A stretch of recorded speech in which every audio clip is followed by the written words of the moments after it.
think it's murder. I mean, clearly it's murder. What can I do to help?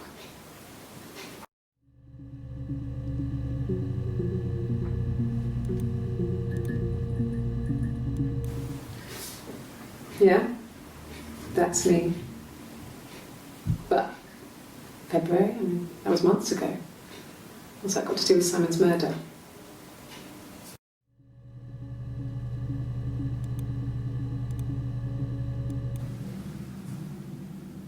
I'd like to speak to a lawyer now. Please. You have no murder weapon. You have nothing. And all these stories we've been telling each other, just that. Stories.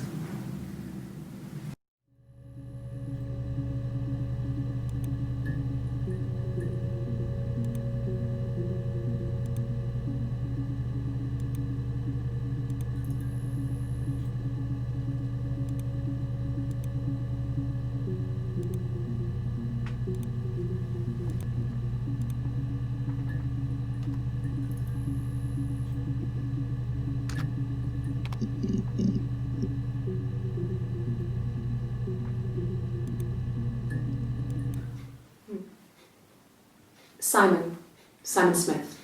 He works at Ernst Brothers Glass. They do windows, all kinds of glass.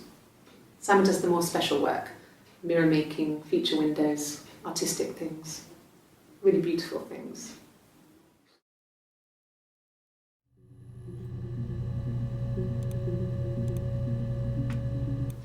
It's the Rockington Arms, The Rock. It's run by a nice couple, Peter and Susan. There's some other regulars there that Simon likes to drink with, and the barmaid they're having sometimes, Helen. Peter said Simon had been in and had a few drinks.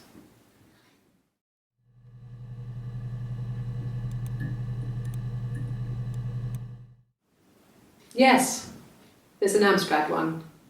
No one uses it for very much. There's a printer so you can write letters on it. Simon sometimes plays games, climb the tower, save the princess. That kind of thing.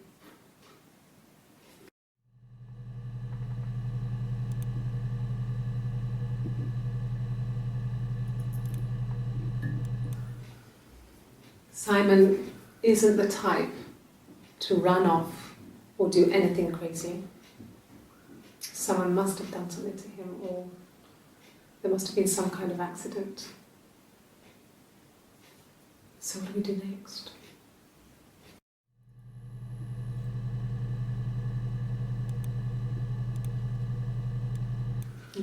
Thanks. Please find Simon. I love him so much.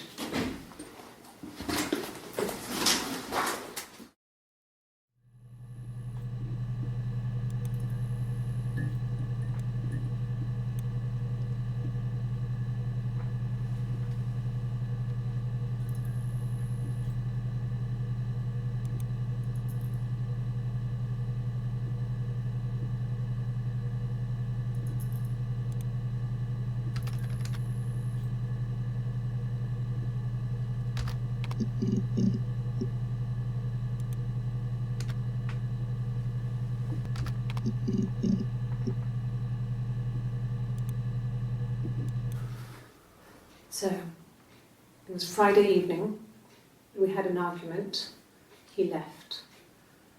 On Saturday he didn't come back, I waited all day. He was supposed to go help Eric out with something on the Saturday afternoon, they had a job, he didn't show. So Eric was ringing on the phone. I checked at The Rock, that's our local. They said they'd seen him on the Friday night but not since. He still wasn't back this morning, it just isn't like him at all. Still not back by dinner time, it's getting dark again, so I decided to come and see you. His parents haven't heard anything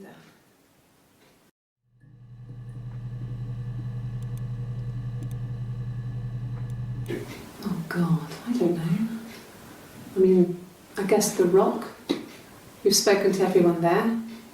Someone must have seen where he went. I don't know. So many things could have gone wrong.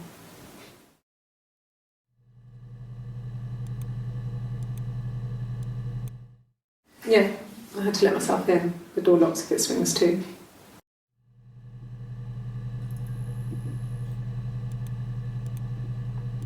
Yes, I always pull it shut and then lock the bigger lock with the key.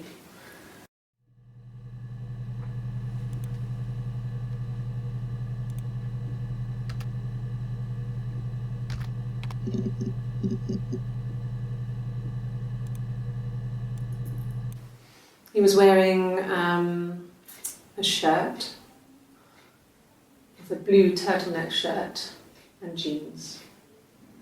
He has a watch. It's a really nice one. That was a gift from his boss, Eric. He had his coat, a long grey duffel coat, like Paddington Bear. He would have taken that with him. It's not in the house.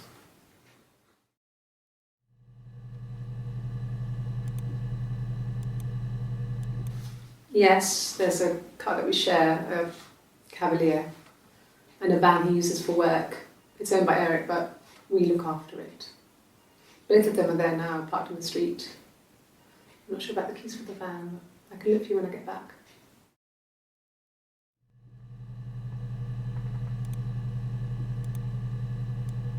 Yes, that would be in his wallet. It's a Visa, a silver one. He doesn't like to spend money he doesn't have, so he usually pays with cash, but Eric convinced him to get one.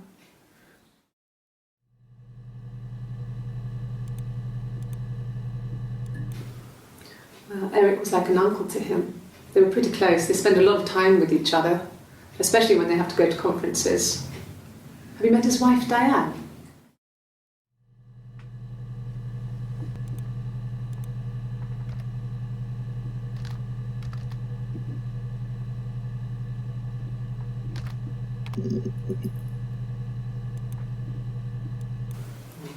Diane is really nice. She helps out with the glaziers, organises the Christmas party, that sort of thing. They have 2 kids, really sweet kids. She used to look out for me when I worked there.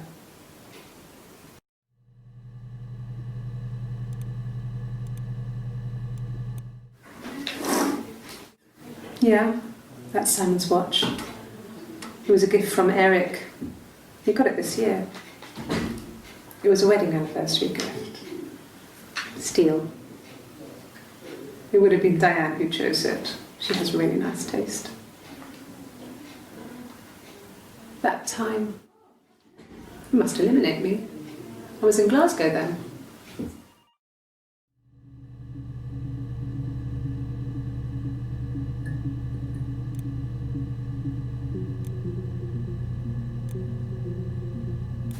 Not really. He would go to the pub. He had his drinking buddies there, but no one ever really came back to the house. Sometimes Eric, his boss, and his wife would come over for dinner. That would be us returning the favour. Diane is a really good cook, into her trendy ingredients. And the last time Simon cooked something off MasterChef, he got the recipe off Ceefax. And I did my Lloyd Grossman bit, commenting from the sidelines. I had to find fennel from the supermarket. Have you ever eaten fennel?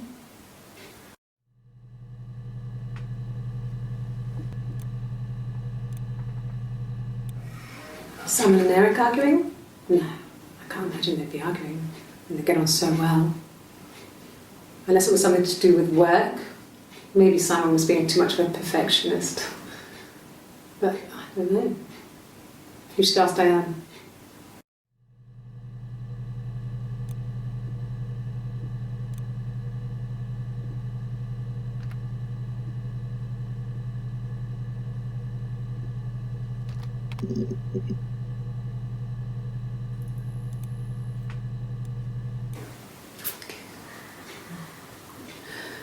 It was after dinner. I'd spoken to Simon's parents on the phone. I looked up for an early night and I suddenly had this thought. I think it was something his mum had said. She'd been speaking about old stuff, sad stuff, about when we lived there, about the baby. There's some boxes in the cellar, nursery stuff we never needed and I never had the heart to throw out. And I suddenly remembered that when I looked down there the week before, those boxes, that pile was in the wrong place. I went cold all over. I went down there with a torch and went straight to the back, and that's when I saw the bin bags. Pulled them open, saw the body. I screamed, and that's when I called the police.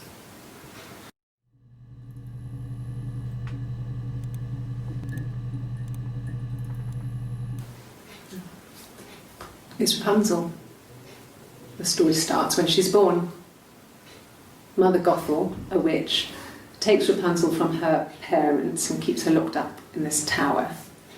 Rapunzel gets pregnant by the prince, and Mother Gothel is furious, so she cuts off her hair and throws it. Actually, her hair's already short here, so that's already happened. So she throws her into the wilderness, and Rapunzel is reunited with the prince, who's blind, but she kills him with her tears, and so it's a happy ending. Is that too much?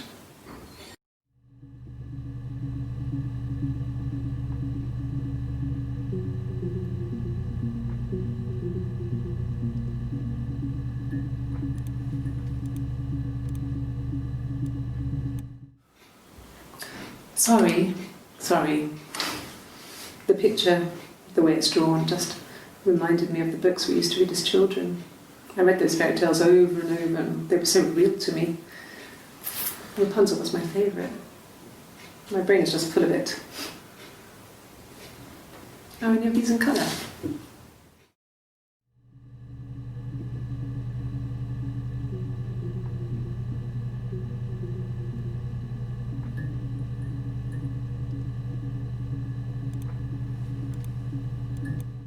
Yes, I read a lot as a child and watched lots of TV. Then the doll's house we still have in the attic. It's kind of a fairy castle. We used to play out there and make up our own stories.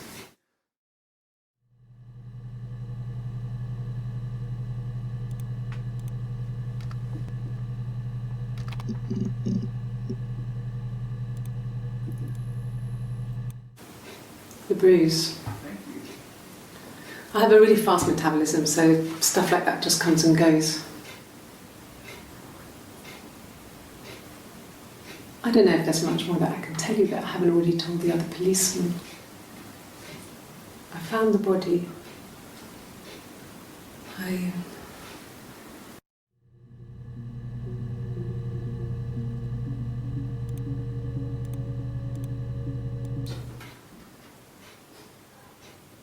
His body, it didn't look real. And his throat, it looked like his throat had been cut.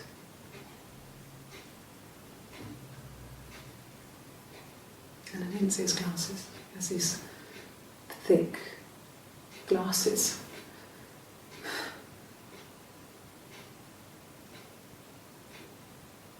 Doesn't always wear.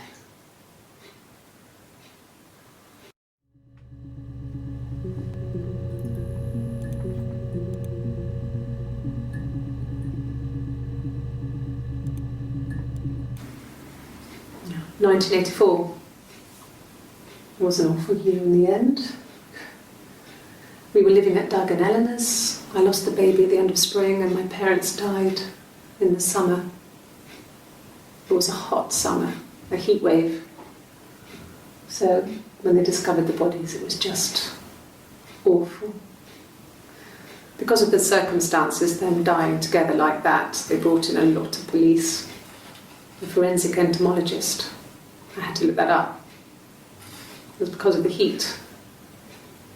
It was just awful.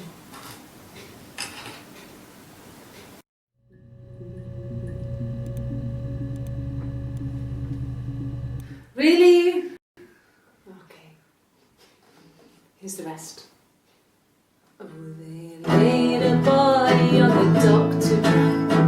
Oh, the wind and the rain, till a fiddler with a fiddle came walking by. Oh, the dreadful wind and rain. And he made a fiddle bow of her long hair. Oh, the wind and the rain. Yes, he made a fiddle bow of her long blonde hair. Oh, the dreadful wind and rain. And he made fiddle pegs of her finger bows. Oh, the wind and the rain. Yes, he made fiddle pegs from her finger bones. Oh, the dreadful wind and rain. And he made a fiddle out of her breastbone. Oh, the wind and rain. The sound could pierce a heart of stone. Oh, the dreadful wind and rain.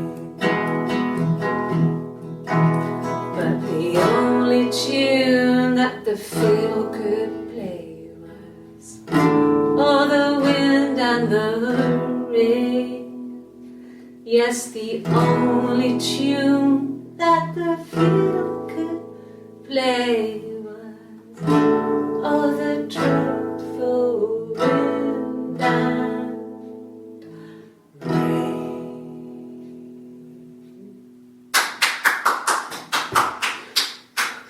Anything you sing may be used as evidence against you.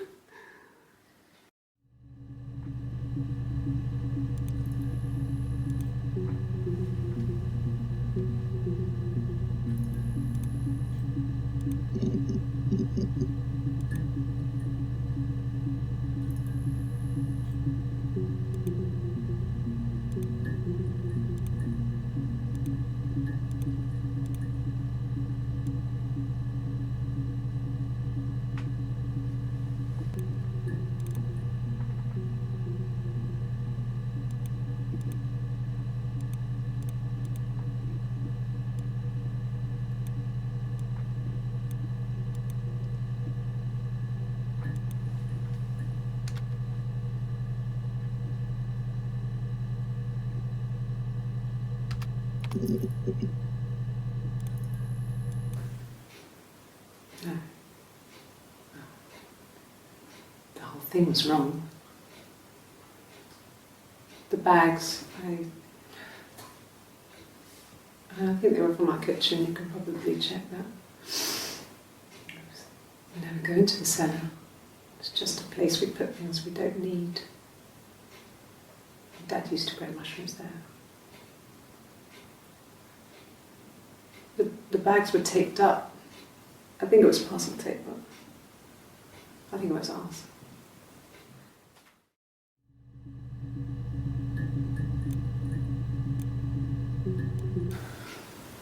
Well, fine, considering. I got back into the house today, and that was weird, knowing your people have been there through my things. It's like I've been burgled. I mean, worse, obviously.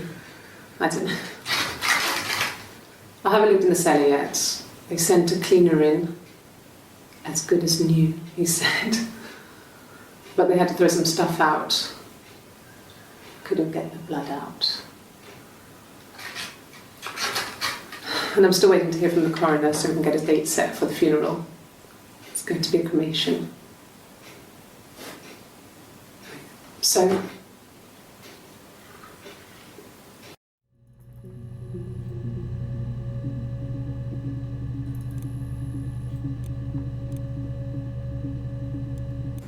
it happened very quickly.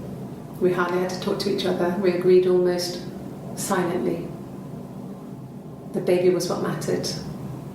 We'd help each other. We cleaned up. We bagged up the broken mirror, her clothes. They're gone. We took him down to the cellar. We had an alibi, and we wanted the body to be found later. We wanted to have suspicion on us, so we could then disprove it, rather than have it linger. Better to keep the body in the house than risk being seen with it. The watch, that was my touch to make sure the alibi stuck.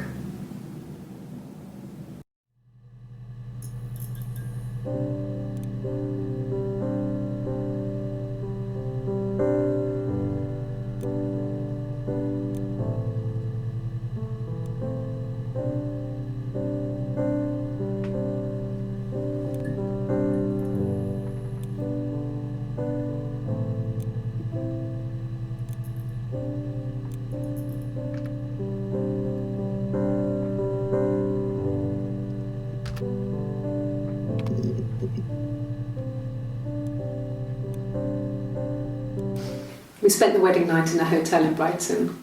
It would have been too much to do more. We were saving for the baby.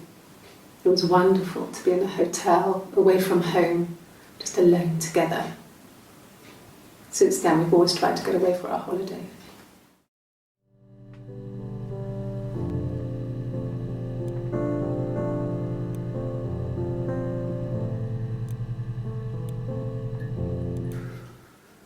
We couldn't afford our own place. Simon dropped out of school, went full-time at the Glaziers. That was Eric's generosity. We moved in with his mum and dad. They had a spare room for us and the baby, if it came.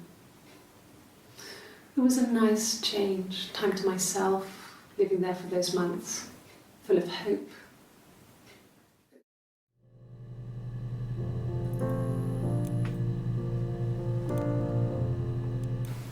From when I woke up. Okay. I woke up, Simon was already up and he made me birthday breakfast of Eggs Benedict. We both had to go to work, so we saved presents till later. I got to work, had some birthday cake, children sang me happy birthday, then I came home. The birthday meal was a takeaway, and Simon gave me his present, which I didn't mind. And after that, we talked about the baby. It turned into a big argument. Simon left. I was furious. I wanted to get as far away as I could and get some space to think. So I left.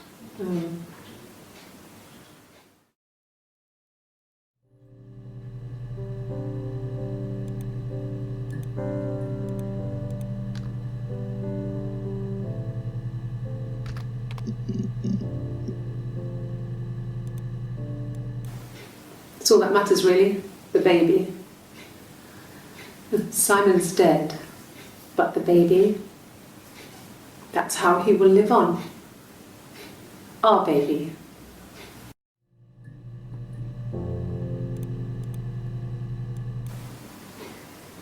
You're reaching here. Oh, I don't know why. No, I've never cheated on anyone. I've never taken anything from anyone. Simon is dead. But I have my baby to care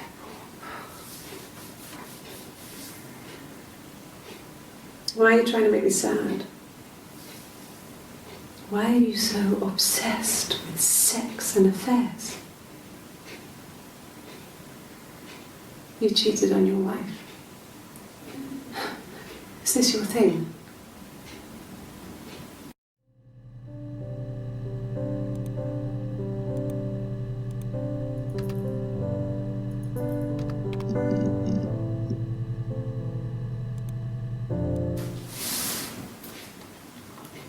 She's crying, I guess. She's sad because she thought she saw her husband with another woman. But it's okay, because she finds out it wasn't her husband, it was his brother. And so it's fine.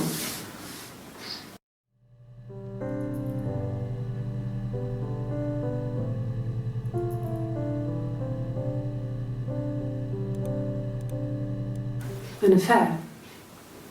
Simon wasn't having an affair.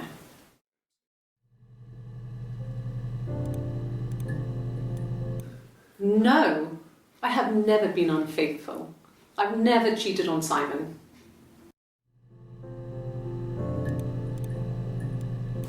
Have I ever cheated on Simon? You asked that question yesterday.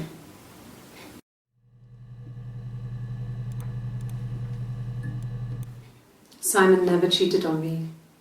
He was devoted to me, and I was devoted to him. Nothing in life is easy. We were good to each other. Life isn't a fairy tale. You do what you can.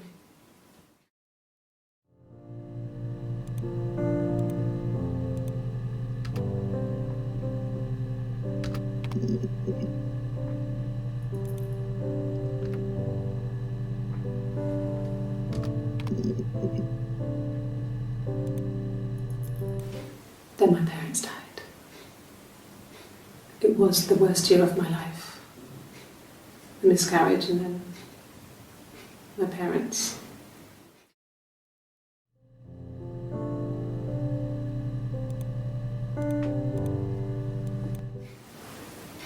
Nothing like this has ever happened to me before. The blood. It's probably the worst thing that's ever happened to me.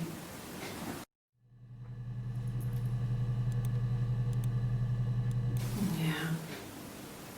They'd gone to bed feeling ill, thinking it was flu or something. The neighbour called me, I had to use my key to let them in. We found them dead in their bed. And they'd been there for days. No one had noticed. Just awful.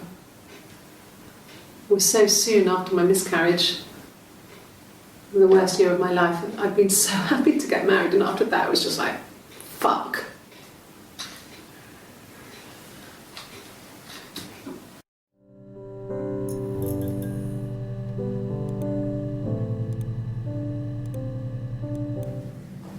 It just became our way of life.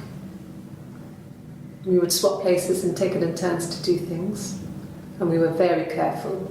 Whoever had been out that day would come back and write a detailed diary so that we were on the same page. We had a list of rules that said what we could and couldn't do in any given situation. It was exhaustive. We lived a second life through those rules. Rules for things that could only ever happen inside our imaginations. We would consider all the permutations of future events and agree rules to walk our way through them.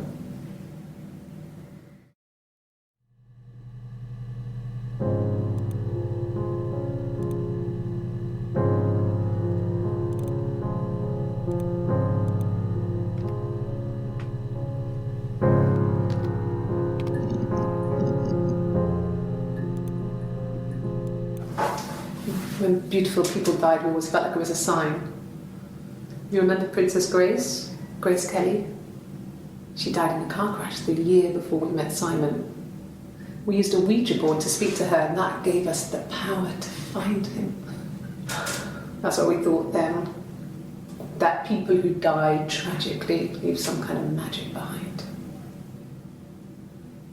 We used to share dreams. We used to wake up and write them down in our diaries immediately and compare them.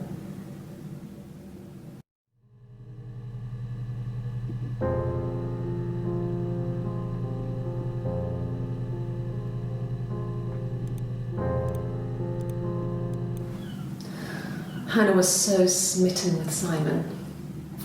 She started getting jealous, didn't want to share. Even the first date, we went to see Tom Cruise at the Old Odeon. We both went, kept changing places in the toilet. We only had one best dress, so we had to keep swapping clothes. Must have thought we had terrible bladder problems. The next date, it was my turn. At the end, I let him kiss me, but that was it. We didn't want another Carl on our hands, and the Ouija board had said to hold back. After that, it was Hannah's turn, and she slept with him. Broke the rules. Deliberately broke the rules. She wanted to be the first to sleep with him. I mean, that's when she got pregnant. From that one time.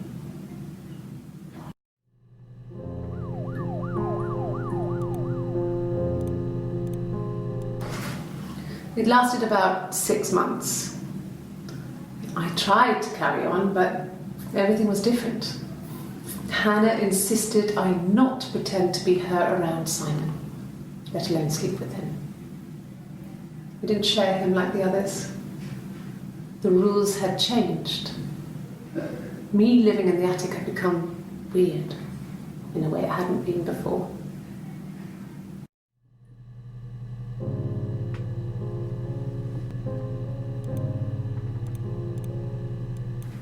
Yes. I thought about telling Hannah. I felt guilty after the kiss.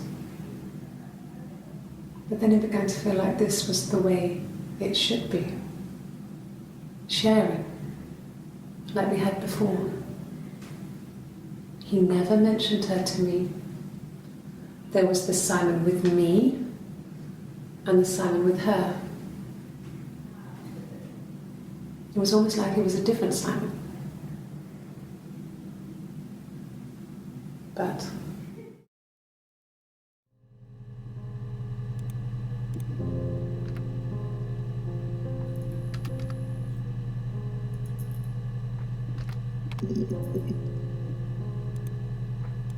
my name is Hannah, H-A-N-N-A-H.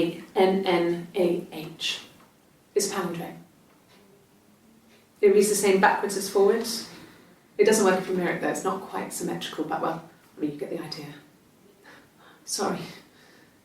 Hannah Smith, I live at 31 Gladstone Street.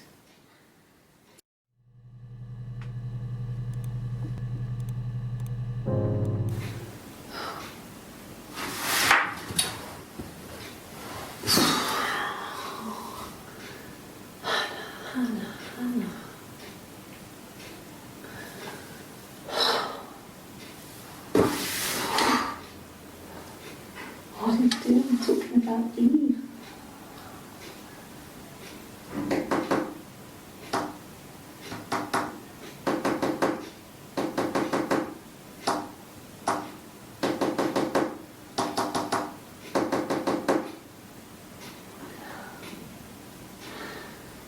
Poor Simon.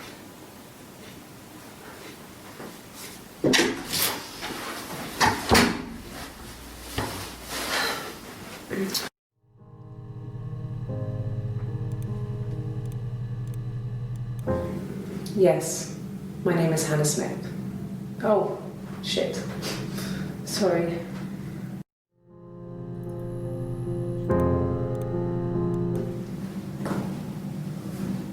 Across the road, where my parents first lived there, was a midwife called Florence. When Hannah was born, I was born at the same time. The midwife was there to help. I'd been throttled by the cord, probably wrapped around my neck by Hannah. The midwife told my mother I was dead. But I wasn't.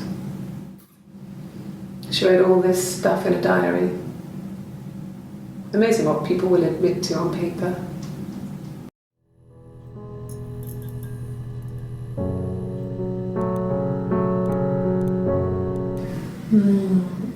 She recognized me from the window. She told me to come inside, and she hid me. They had made the attic into a place where Hannah could play. There was a dollhouse. She hid me up there. No one else ever went into the attic. It was her place.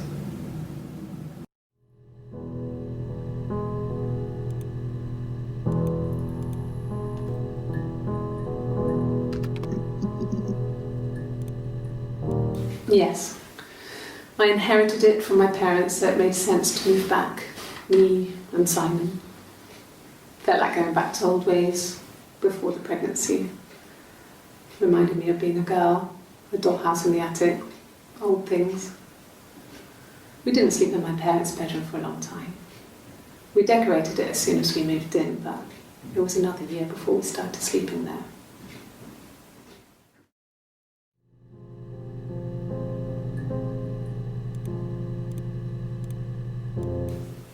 Could the hairs have come from somewhere else?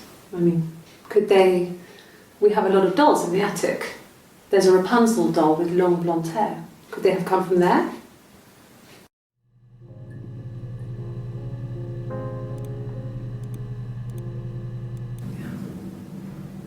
I'm not sure where the dollhouse came from.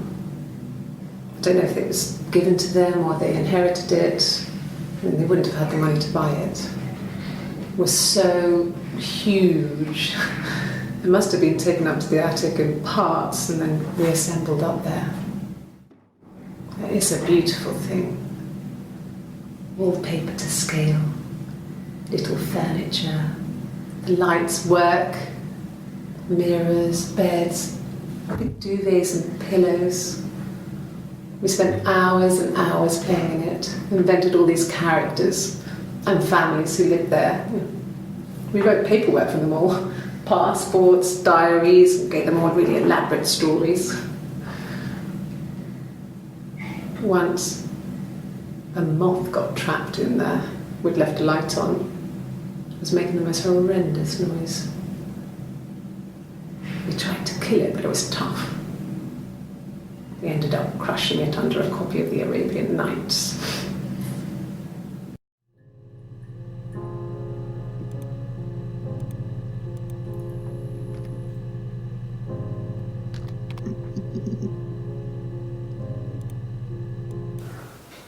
Well, my friend Eve.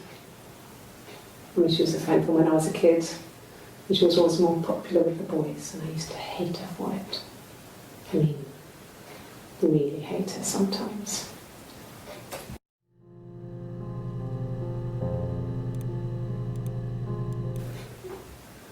Yes, we'd fight. We fought on the beach once, and I held Eve's head underwater. There was no one else around. It was at the far end of the beach, and I held her head under, and I kept it under. And for a moment, I just wanted to kill her and watch her drown.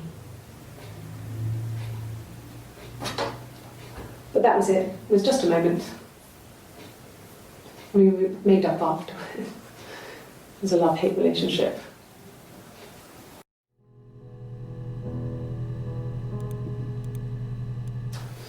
A police station. Yeah. When I was young, we ran away on my birthday. Bob Dylan was playing in London, and we thought we could break into his tour bus and have him take us with him. The taxi driver we paid to drop us off, I mean, we'd saved money, pinched a bit here and there to pay for the fare. He was suspicious because we were so young, so he told the police. So they came and picked us up and took me back to Portsmouth. My mum picked me up from the station. But I blamed everything on my friend Eve, so my parents let me off.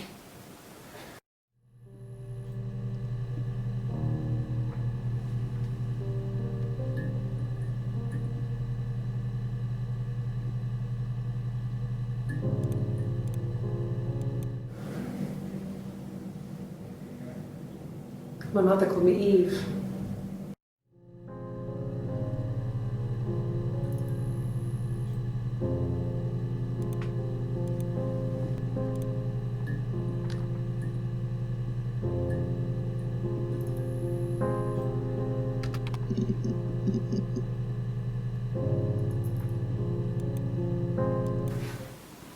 I got pregnant. Both our parents had a big powwow. We weren't even in the room, and they decided we should get married.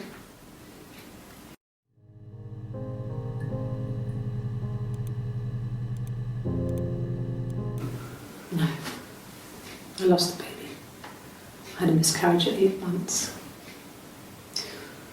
We carried on living at Simon's parents until, well, it was only a few months after.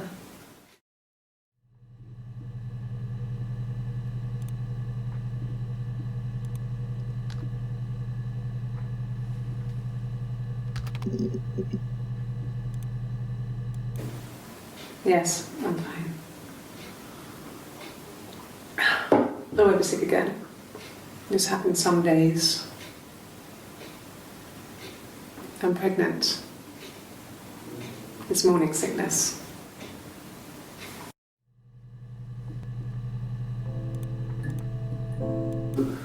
No. Well, yes. He found out on my birthday. I told him I was pregnant.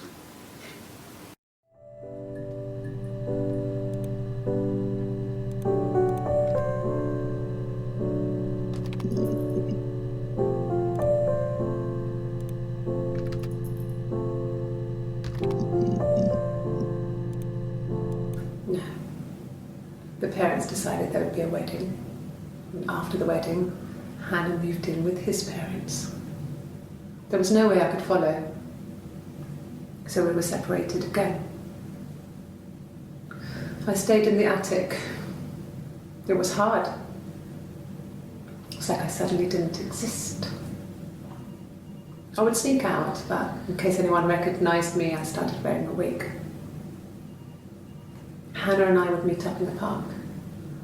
I was trying to get pregnant, but I couldn't. I couldn't do it with anyone we knew, so it was sex with strangers, drunk guys I'd met in clubs, parks and alleyways. I was 17. It felt like I was being punished. But it was Hannah who had betrayed us. I had to stop when one of the guys gave me an STD.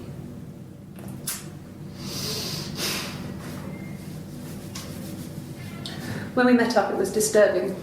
For the first time, my reflection, she didn't look like me. She was fatter, flushed. If anything, I was getting skinnier. I found it hard to look sometimes. We talked about what to do. Was it time to become our own people?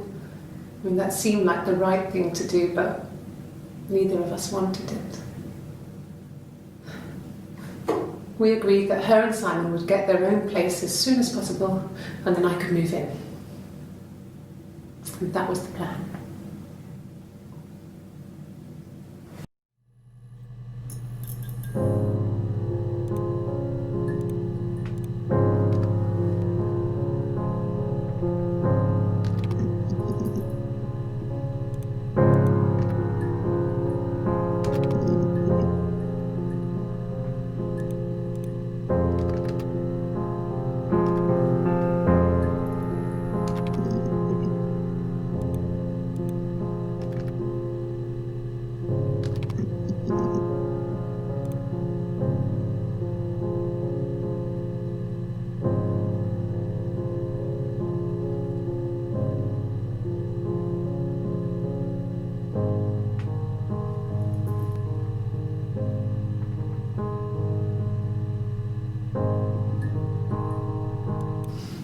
Differences?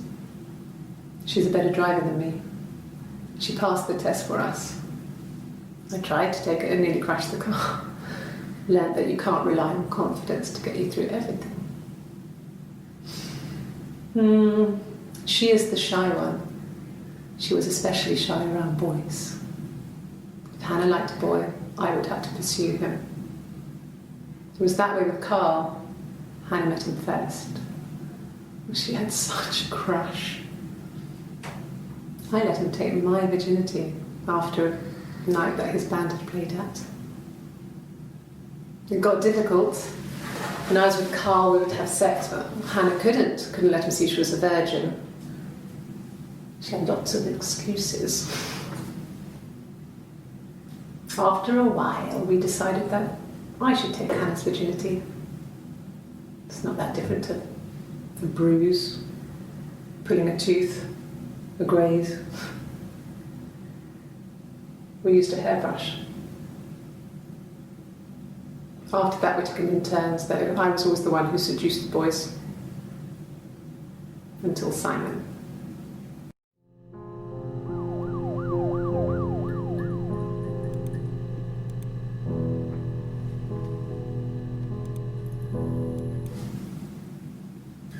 Hannah had a miscarriage.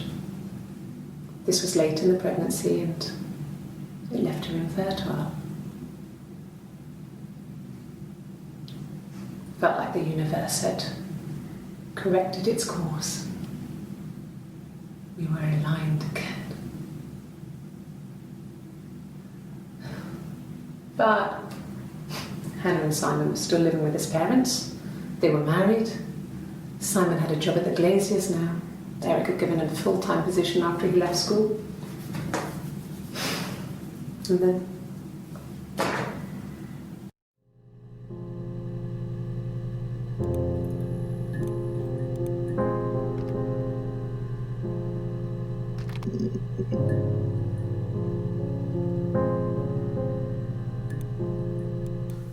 no, he doesn't have any tattoos.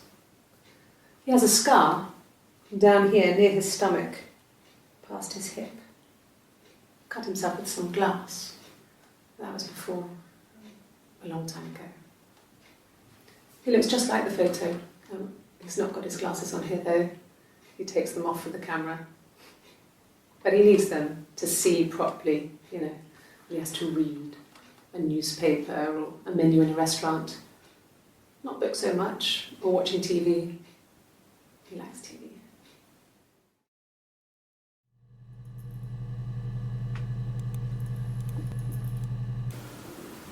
I did. Well, we met when we were 17, both working at the Glaziers.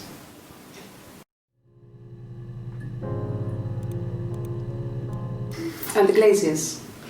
I worked there some weekends and Simon had a part-time job there too. That was Eric's generosity. He was always good at helping out other people's children.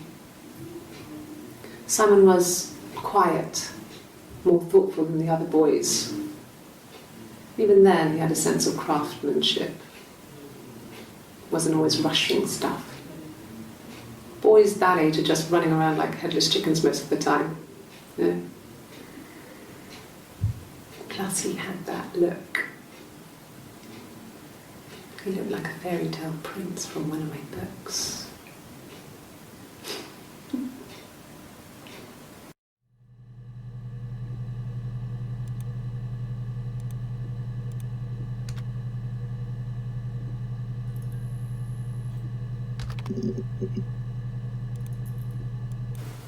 Oh, my tattoo. I got it to express my individuality. It's an apple and a snake.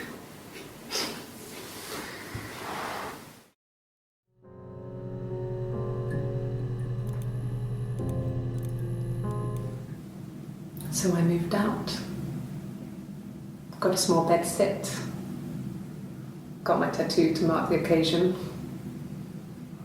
I was singing in a bar in the evenings, so I had some money, enough money to cover my rent. And I've been doing something similar ever since. I haven't put down any roots. I don't exist.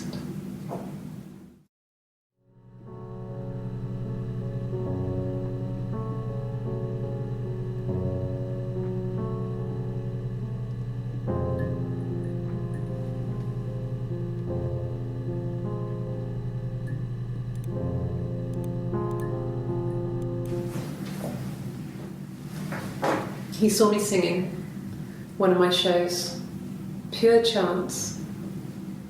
Not sure I remember what he was even doing there. Afterwards, I had a drink at the bar and he came over and we got talking. I knew who he was. Obviously I knew who he was, but he didn't know who I was. He was fascinated by the likeness. Guessed my name from my tattoo. Told me it was a palindrome, like that would impress me. I enjoyed talking to him. It was amazing to be able to sit and interact and talk to him after all this time. He didn't tell me he was married. I'm not sure what he was thinking. He later told me it was like he was dreaming. A waking dream.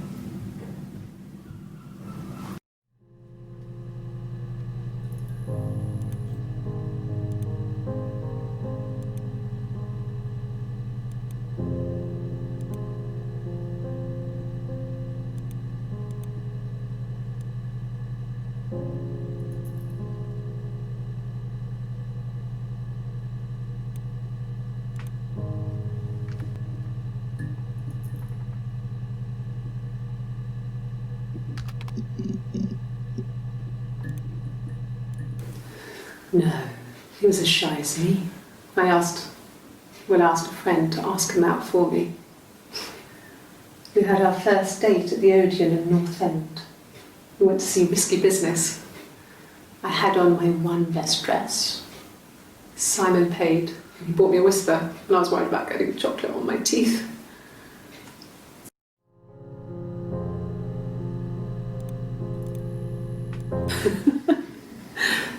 Was he my first? No need to be so coy. No, he wasn't my first. That would have been Carl. He was a local boy in a band. He was a bit of a shit, but he was sexy. We were 15.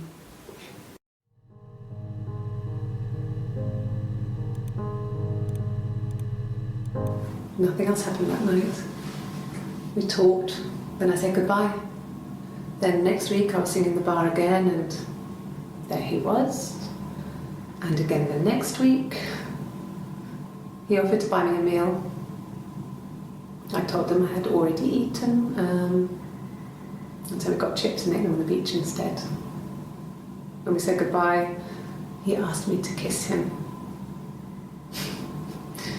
Romantic.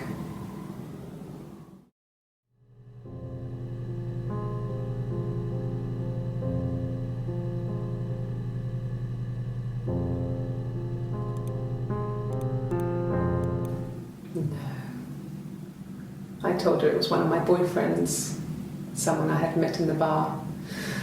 I think she was happy, but I could tell she was thinking, why couldn't it happen to her and Simon? They were the ones with the real life. Why not them?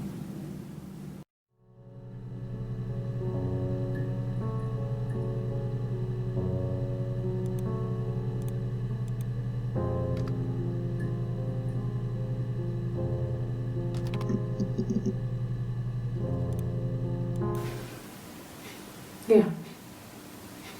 I mean, I was infertile.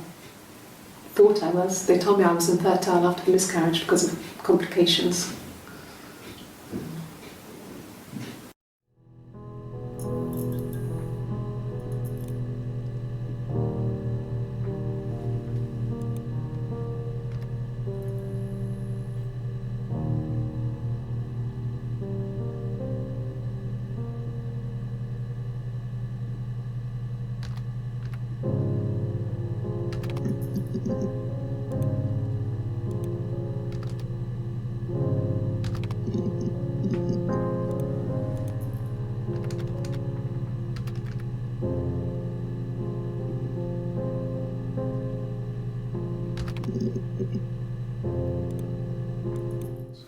Did I pass? Sorry, I messed it up with all that Rapunzel stuff. Do you need me to do that card again?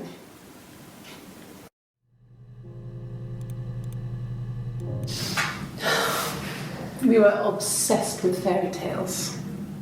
Not just the pretty, pretty ones, but the traditional ones. They were dark and real, bizarre and violent. Felt like life. We had this huge old book that I think Mum must have bought from a library sale. The illustrations had thin tracing paper over them to protect them. They were in colour, shiny plates. At the front of the book was an index of illustrations. We read that more than the actual stories. We'd read aloud the captions and flip between the pictures. There was something intimate about peeling back the tracing paper, undressing the pictures. Rapunzel's hair is cut. The eagle plucks out his heart. The princess pricks her finger.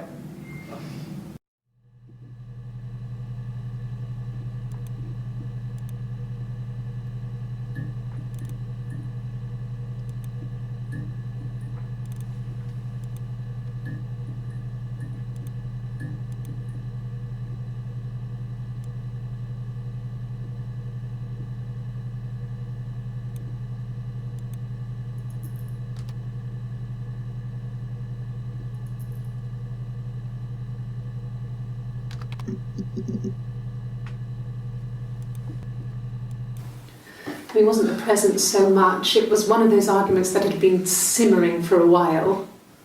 The present was a mirror, a nice mirror. He'd engraved the glass, the kind of mirror a princess would have in a story. He made it specially for me.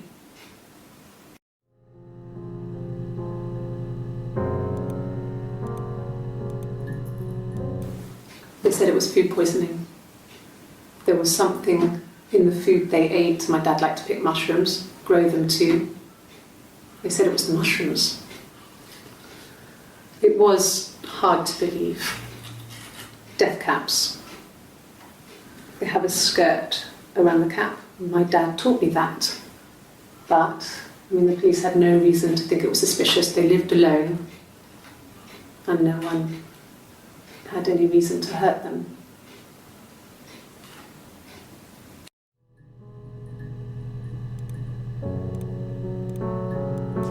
Yes. No lawyer. What are you going to arrest me for?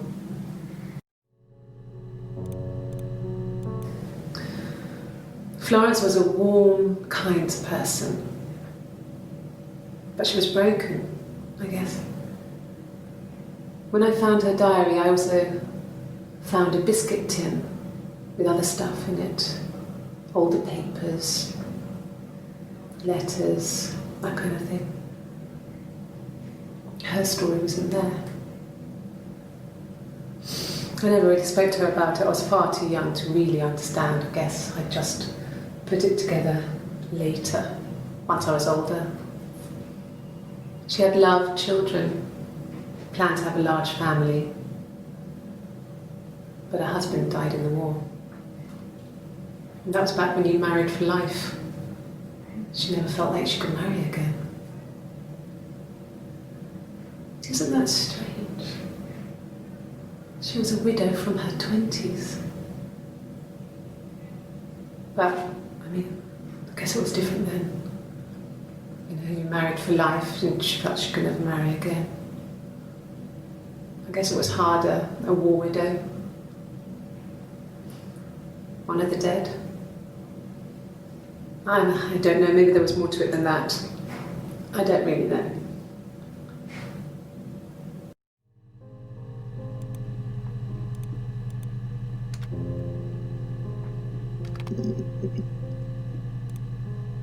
Yeah. I've been round to Doug and Eleanor's and they're very worried. I feel sorry for them.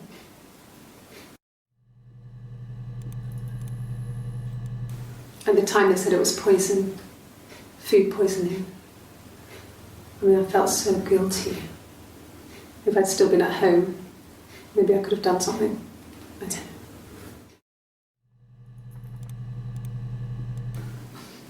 I got a job to contribute, Doug knew someone and I got a job as a dinner lady at the primary school. They said it didn't matter if I could cook or not, just don't poison the kids. So you see, it's always been complicated between me and Simon.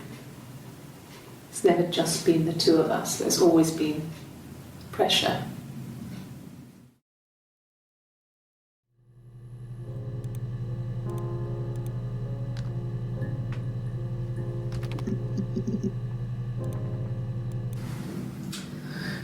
I was living in the attic.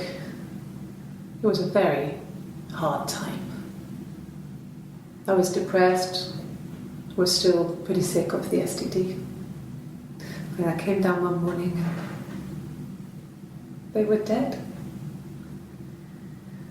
They were in bed and both had been sick. They'd thrown up a lot.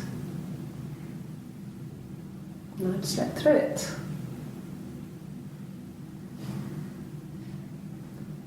The police said it was the mushrooms they ate. Dad was a mushroom expert. He used to take us picking with him and he taught us how to recognise them. And there's no way you would have picked death caps.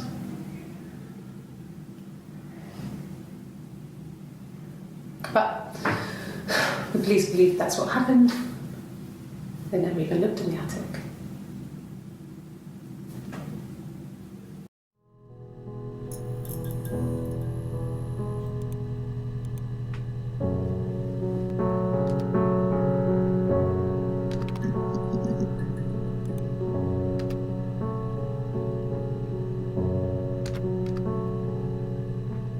The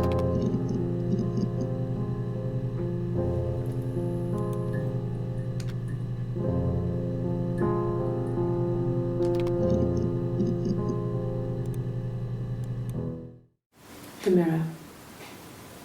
I can't remember. I put it somewhere safe. Upstairs, I think. I haven't looked at it since.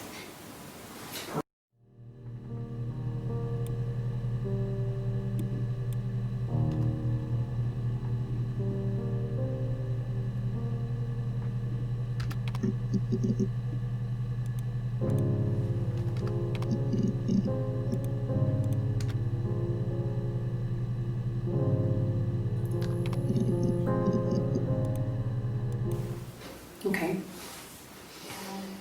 I parked up on the street. It was busy, so I had to park down the end of the road.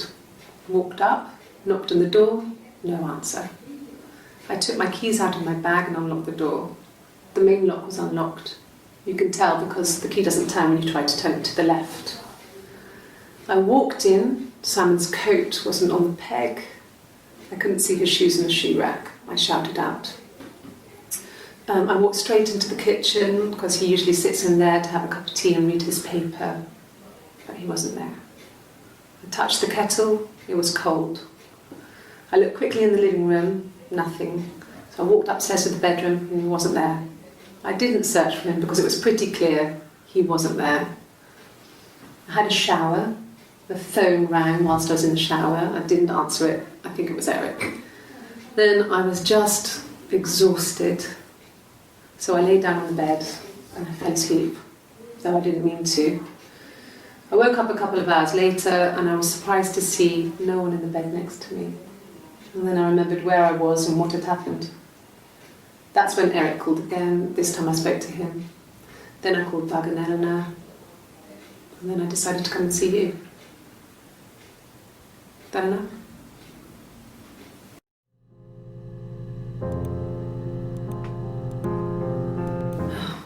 Okay.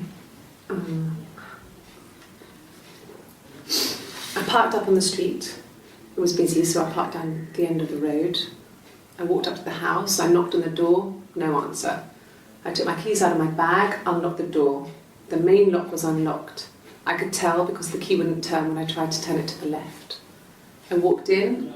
Simon's coat wasn't on the peg. I couldn't see his shoes on the shoe rack. I shouted out for him. I walked straight into the kitchen. He usually sits in there to have a cup of tea and read his paper. He wasn't there. I touched the kettle. It was cold. I looked quickly into the living room. Nothing. I walked upstairs to the bedroom. He wasn't there. I didn't search for him because it was pretty clear he wasn't there. Then I had a shower. Whilst I was in the shower, the phone rang. I think it was Eric, his boss. I didn't answer it. Then I came out and I was just exhausted. So I lay down on the bed and I fell asleep, but I didn't mean to. I woke up a couple of hours later and I was surprised to see no one in the bed next to me. And then I remembered where I was and what had happened. That's when Eric called again. I spoke to him. Then I called Simon's parents. And then I decided to come and see you. That enough?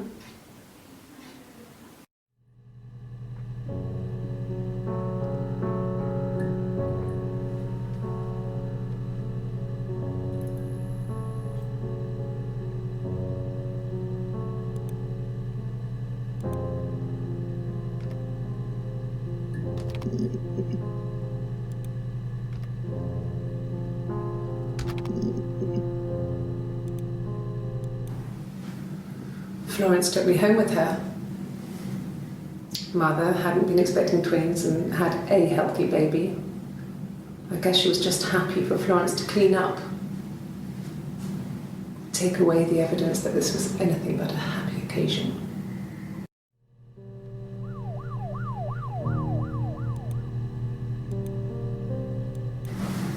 Florence raised me in her home. I never left it. She kept me out of sight. It wasn't odd for people to see a midwife with a baby, carrying in supplies, washing nappies, that sort of thing. I never knew any different. I grew up looking out of my window and seeing her across the road. I thought it was like a reflection in the mirror. She was me.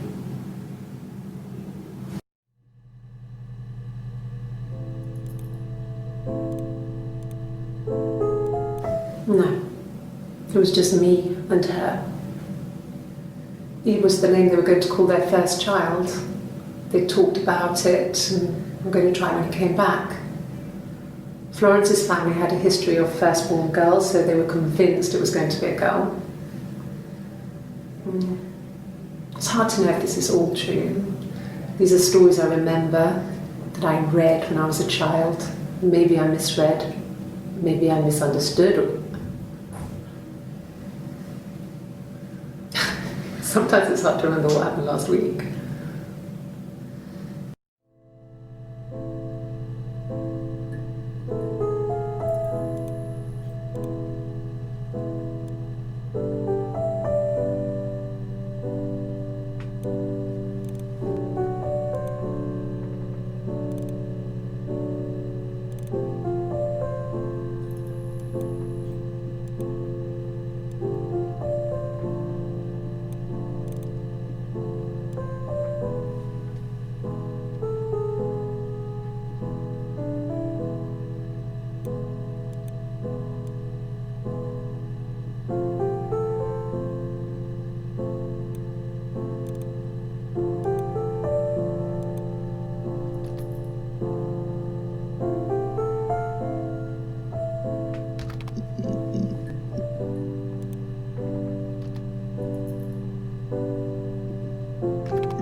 Well,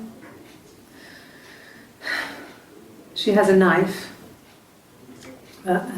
She's been cooking, I guess.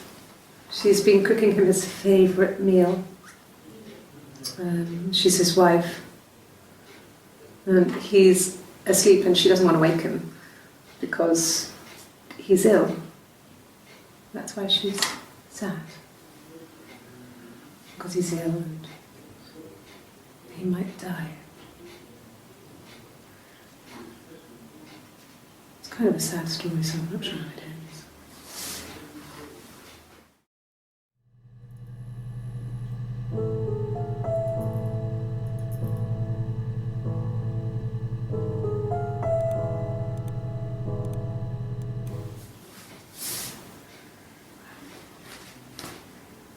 Okay. She's being chased. They're trying to catch her because she did something bad. I guess she broke the rules. Or maybe they think she did something bad. Maybe it wasn't her fault. She looks scared, not guilty. Maybe it was mistaken identity. Did they catch her there? I don't know.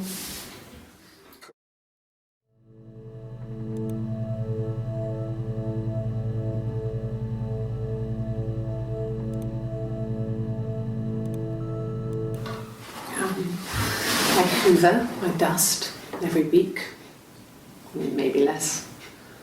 I once asked Eleanor how often I should dust, and she said, if people ask, tell them you do it once a week, but every few weeks is okay. I think she was just trying to make me feel better. I mean, when I was there, she was hoovering every day, ran an ordered house. You know how that generation is, putting on a brave front. She has secret stashes of cigarettes. Doug doesn't even know she smokes. When I was there, I saw her. She has these sort of porcelain vases, ornamental, next to the Reader's Digest books. Cigarettes inside. And she still has them. I mean, last time I was there, I looked in a vase. There was a fresh pack. I mean, all those years of marriage, and she still has a secret like that.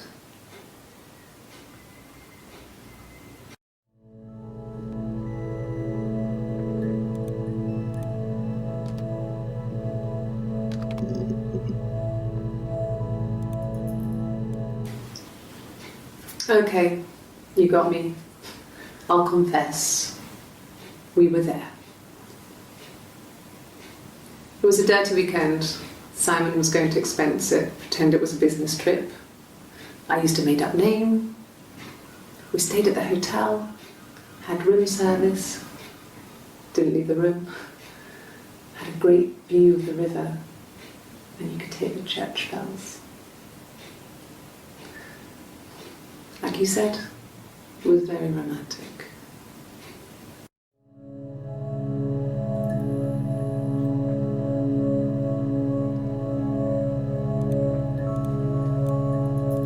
It was supposed to be a secret.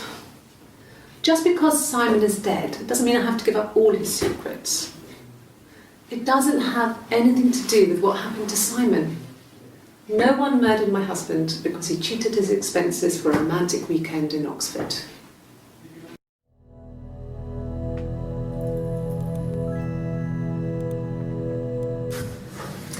When we weren't together, we'd send secret messages by tapping out a code that we'd learned from a book, the knock code. Something prisoners of war would use. We'd tap them out on radiator pipes or the attic floor.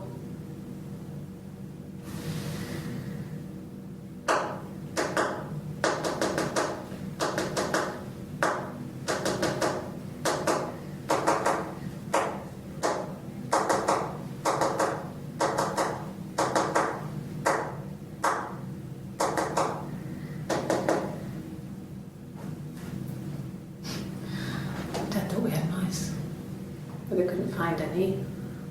Bought a cat anyway.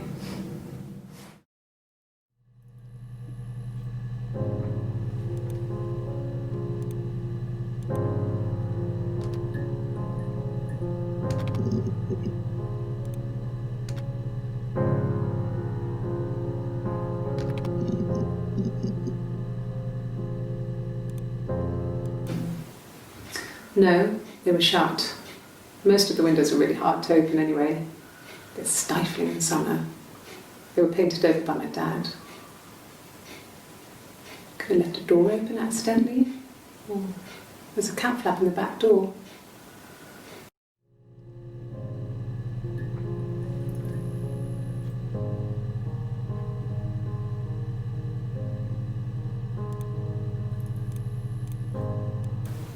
No cat.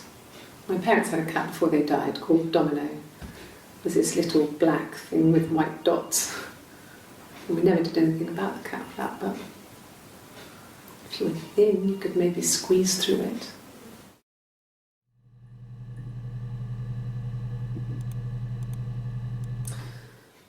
This other person doesn't exist. I don't know what the blonde wig is, but it could be anything. Have you looked at the cat flap?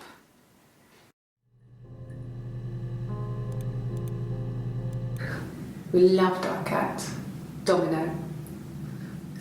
He had this little bell around his neck to stop him from killing birds in the garden. And we used to write each other notes and put them in the bell, and we could send them to each other. Mum found some of the notes once, and she thought I was just writing to myself because our handwriting was identical. And we had our own words for things, so she didn't quite understand them anyway.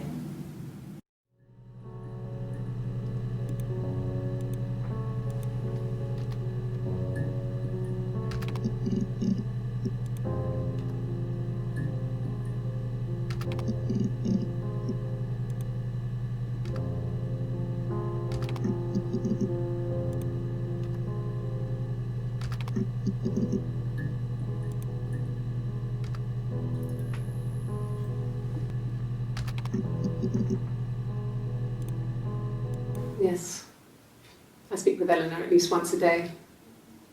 Not that there's anything much to say. It's more just...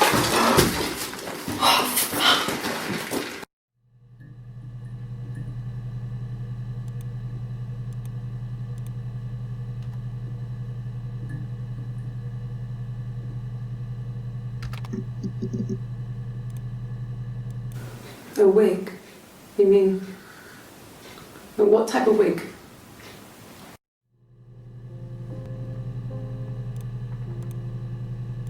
No, I've I've never worn a wig. What kind of wig?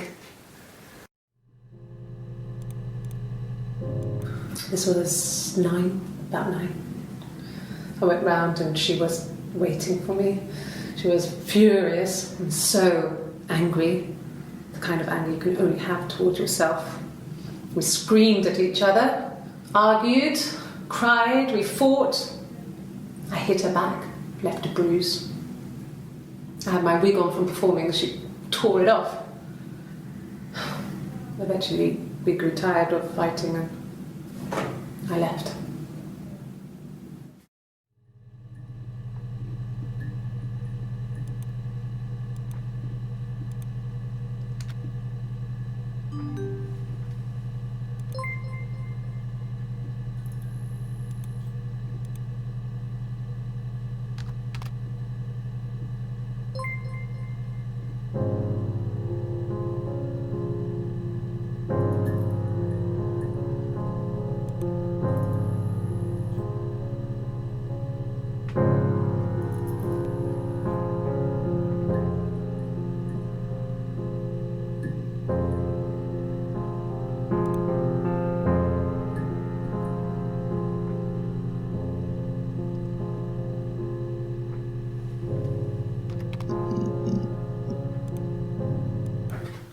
I didn't.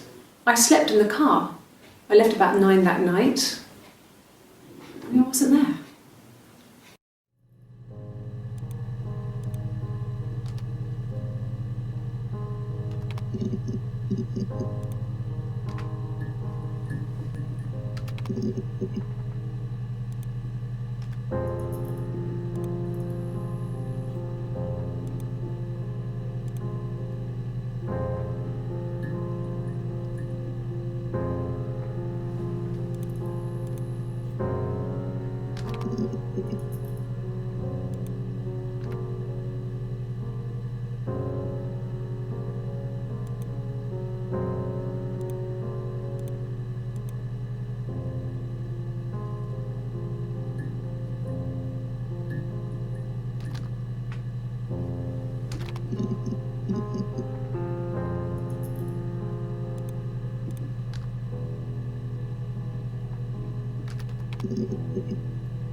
Suicide?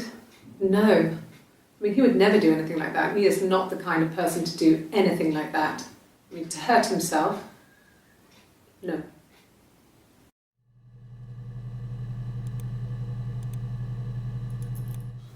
When you suspect someone of murdering their husband.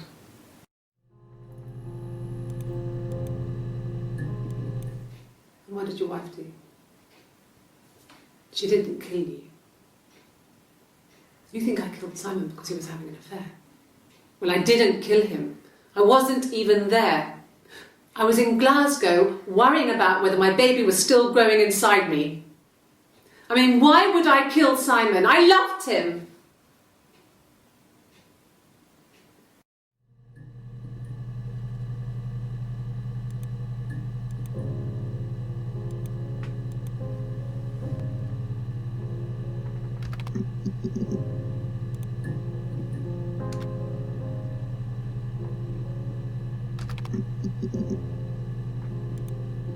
So I got in the car and I drove. I just kept driving north. Just kept going, just wanted to get as far away as I could. When I finally stopped, I was all the way up in Glasgow. I was so tired. I just had to sleep.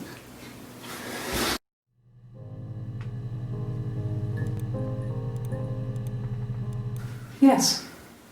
I got to Glasgow, I was exhausted, so I pulled over and slept in the car. I woke up because a rubbish truck went past. I got some petrol, bought a coffee and a pastry, tried calling someone from the payphone, and then headed back.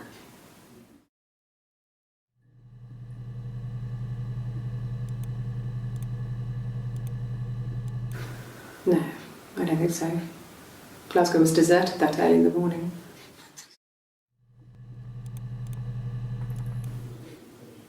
When I arrived in Glasgow, I was exhausted. The streets were empty. I was driving badly. And I hit a taxi. Not a big crash, just paintwork. The guy was so pissed off because I didn't have a driving licence on me. But when I told him I was pregnant, he made sure I got to the hospital so they could check me out. It was fine. The hospital must have details when I was looked at. There's a scratch on the car.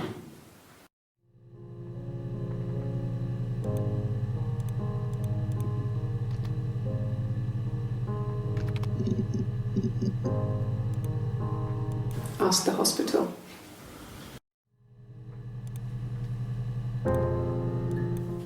I don't see how it's hard. We've established I was in Glasgow when he was killed. You've spoken with the hospital?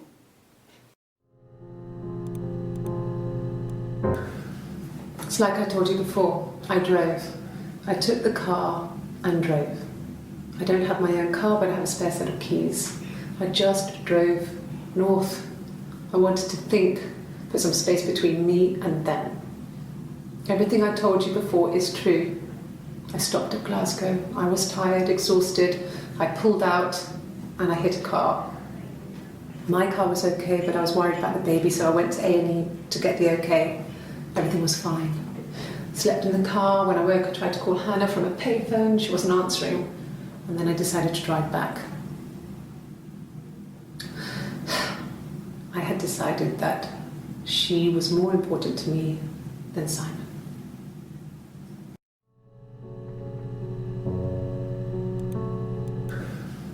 It's like I told you before. I think put some space between me is true. Glasgow. I went to A.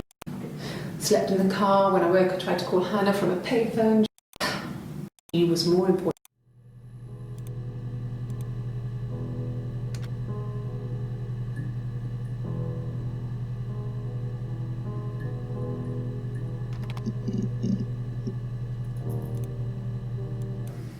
There were always princes and princesses. They were the special people, more important than the other characters in their stories. We knew we were like that. Twins. Magical. We were the princesses. We had a poster of Princess Diana from the newspaper up in our attic. Had a pride of place. And underneath we used to put all our special things.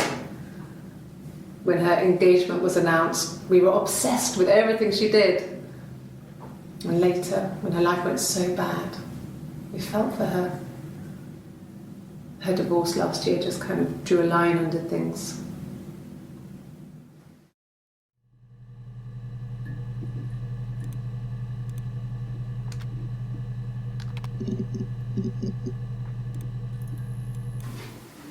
Simon was very moral about that sort of thing.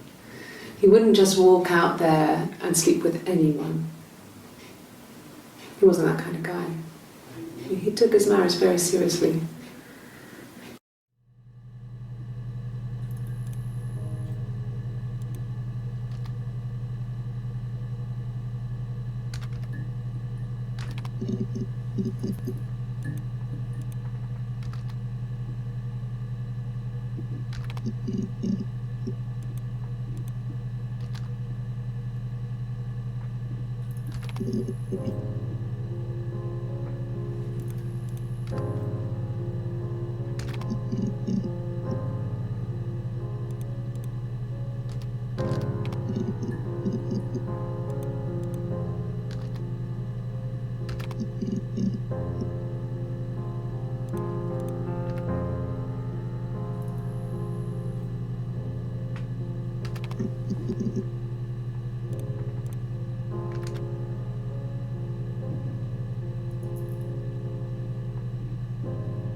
Well, she wasn't my real mother, but she raised me.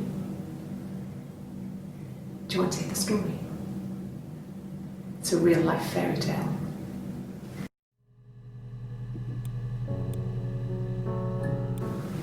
Fairy tales. Stories about lost princesses, evil witches, magical mirrors and lost children. So you see, even before I knew the truth, I'd found it in those stories.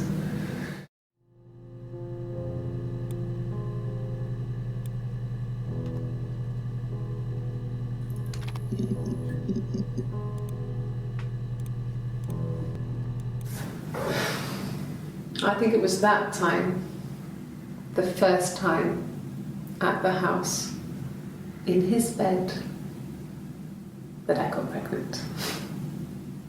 Amazing, right? This fucking magic sperm.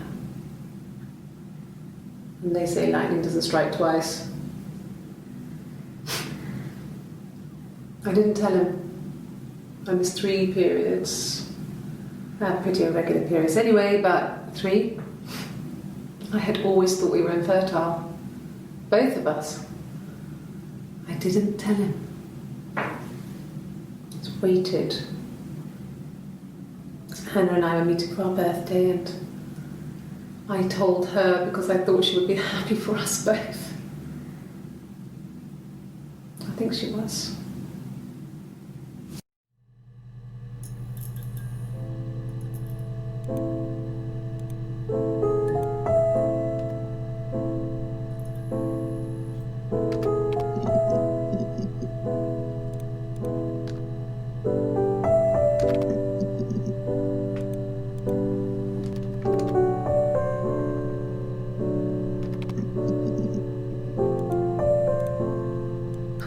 Can you imagine? I tried to get pregnant too, but it didn't happen. I slept with so many boys, men. My body refused. I think my period stopped because hers had. I was pretty ill. I mean, how could we stay the same now?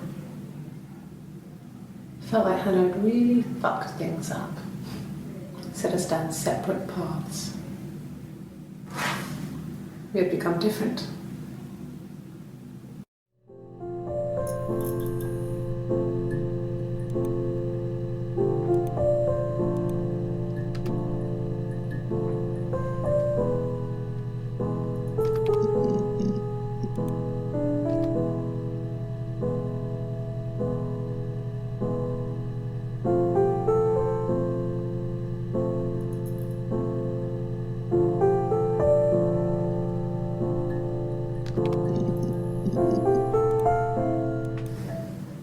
If one of us got hurt, the other one would have to be hurt too. A grazed knee, a bruise.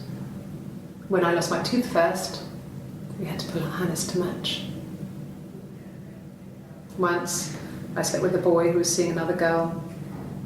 The girlfriend came up to Hannah the next day and punched her in the face, gave her a huge black eye. That night, she had to do the same to me. But she almost went too far. I couldn't see out of that eye for days. But she snuck frozen peas up for me from the kitchen. So much of our bodies was synchronized anyway. We started our period on the same day. All our childhood diseases, stomach bugs, nits.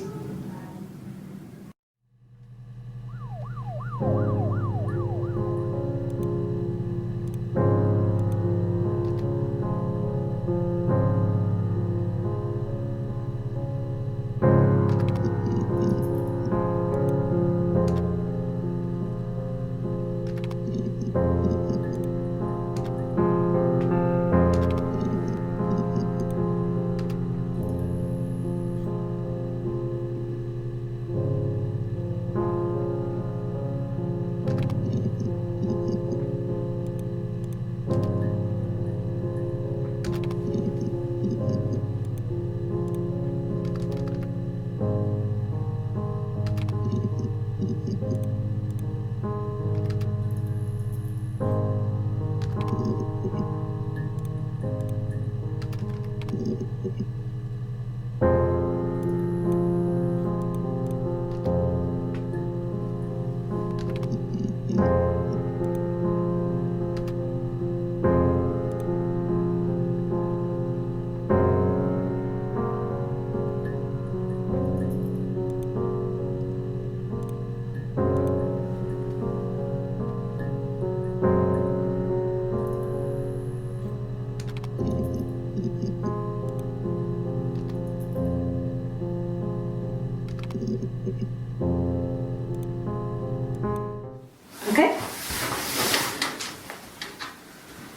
I've given blood before. Do you need to take that for your records?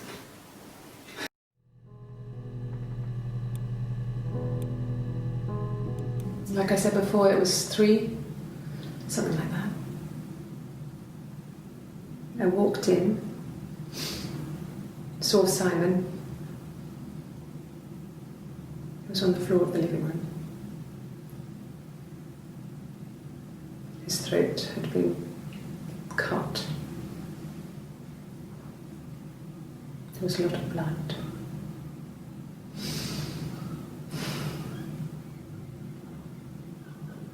Yeah, he was dead.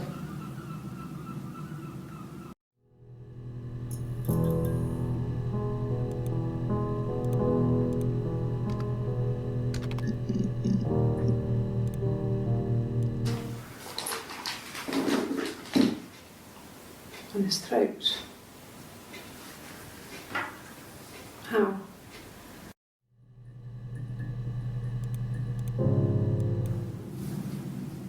Her story is that she'd waited for him to come back.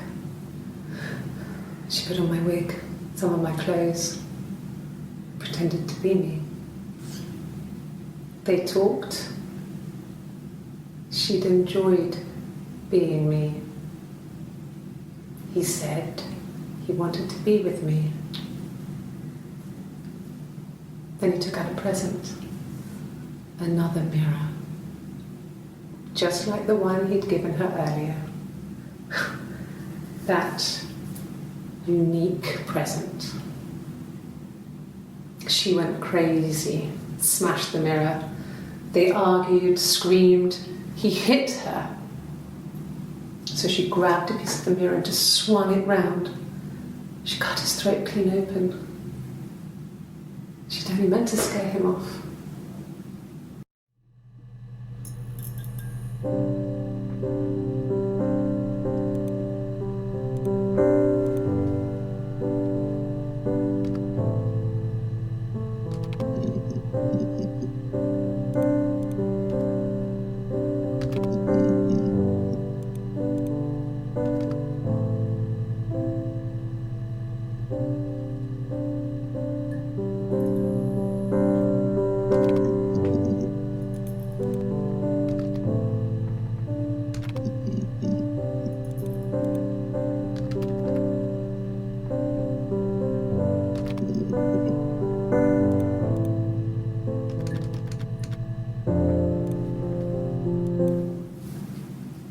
Her story is that he wanted to be the one he'd given a present.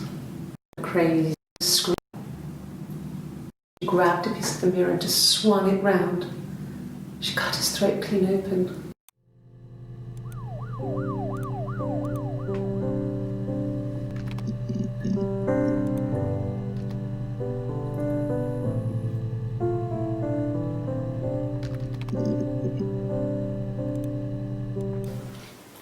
I thought it made me sound suspicious.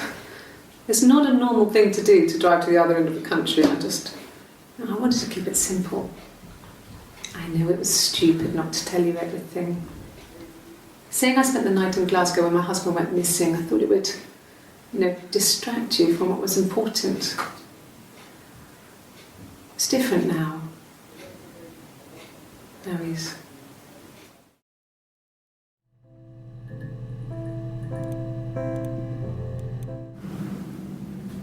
Mother wanted me to grow my hair long, but I kept cutting it myself. I wanted to look like my reflection. She always had short hair when she was little. Mother would hide the scissors, but I would find a way. Cut it with a bread knife, something like that. My reflection would always leave her house and go on adventures, but I never could. Mother taught me at home, and I had books and TV. Oh, TV was magical, but it was only on when it wanted to be, so I spent a lot of time reading books.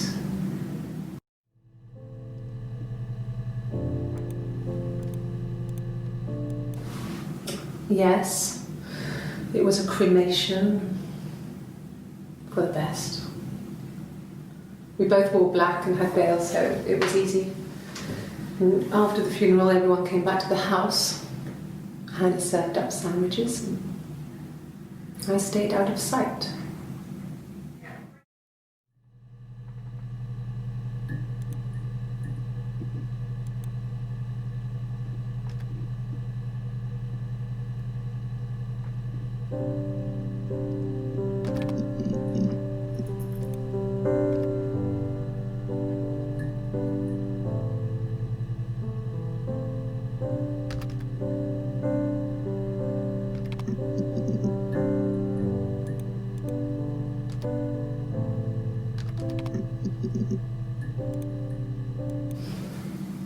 I didn't murder Simon. You've got it wrong. You've got the wrong person.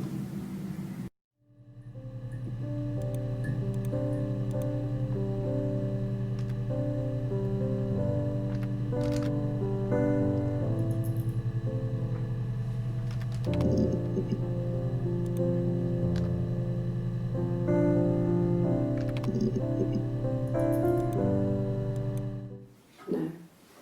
I think he spoke to Helen. She said he was upset about her argument, but I'm not sure what else he said. He likes Helen. He likes blondes.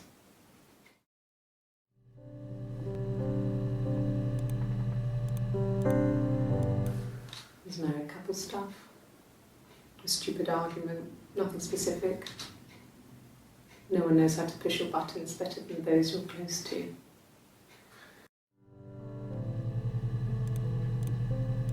No. I mean, yes, we have arguments, but he never runs off. He always comes back. We make up. It's always that way.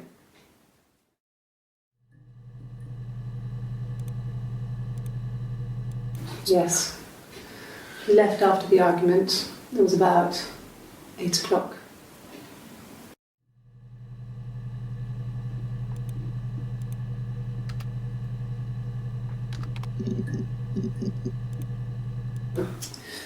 I think when I drove back it was about 8 or something, and I got back to the house about 3.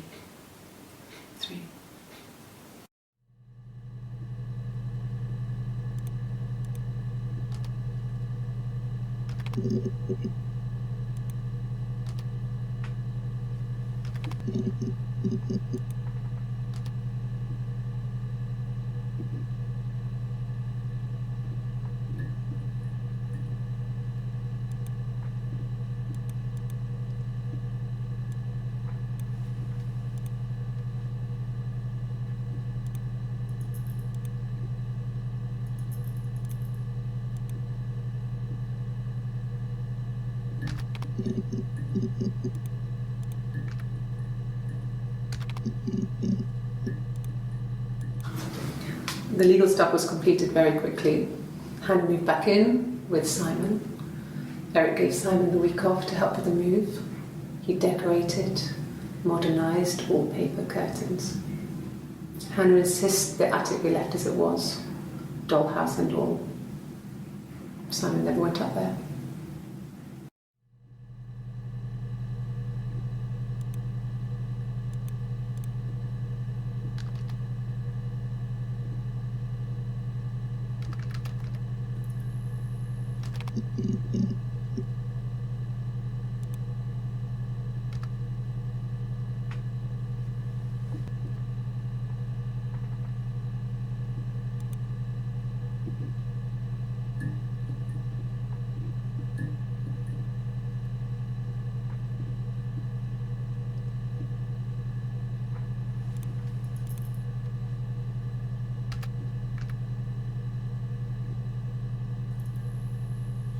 I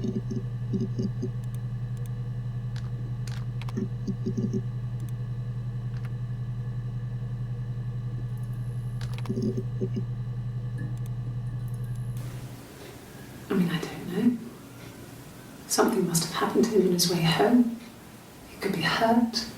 I mean, why hasn't he phoned? I don't know.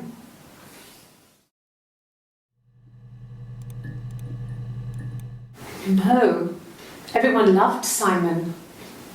He's a glazier who doesn't have much money. I mean, I don't know. I don't know.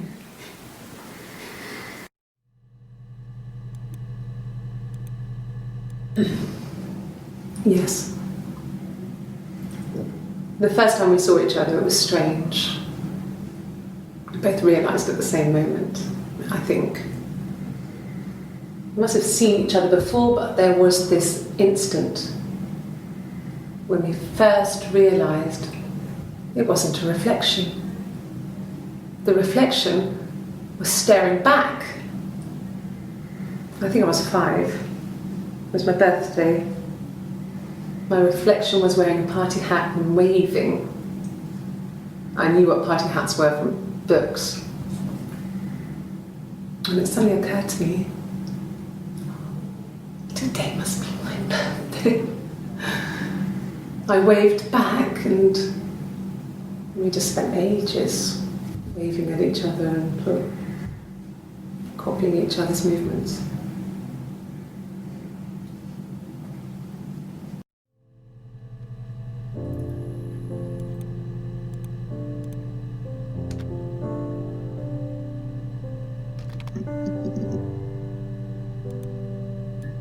Yes, that's my birthday. Not one of the big ones, but I guess you can see that.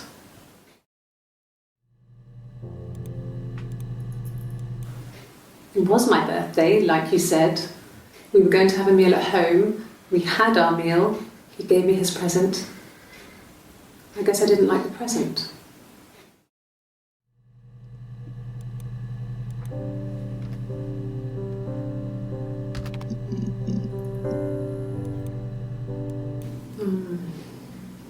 About 8 years back, it was a present to myself. I shouldn't even be drinking coffee with the baby. It's been hard trying to give it up. I think they say you can have 1 cup.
I wanted to see my reflection.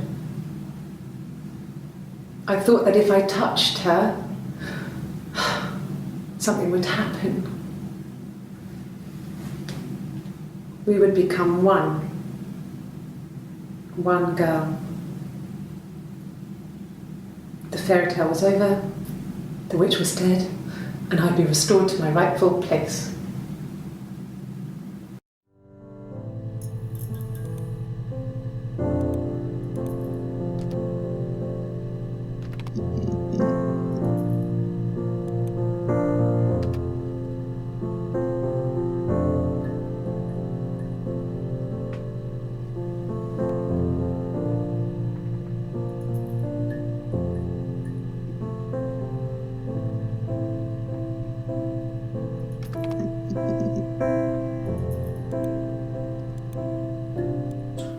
He has a wallet, a huge, silly thing, leather, real leather, I think. He packs it full of stuff, business cards, receipts, lottery tickets. He always carries it in his back pocket. I think that's why he's got a bad back. Offsets the discs. I haven't seen it, so he must have it on him. He always takes it out of his back pocket before, when he comes in. If he's in the house.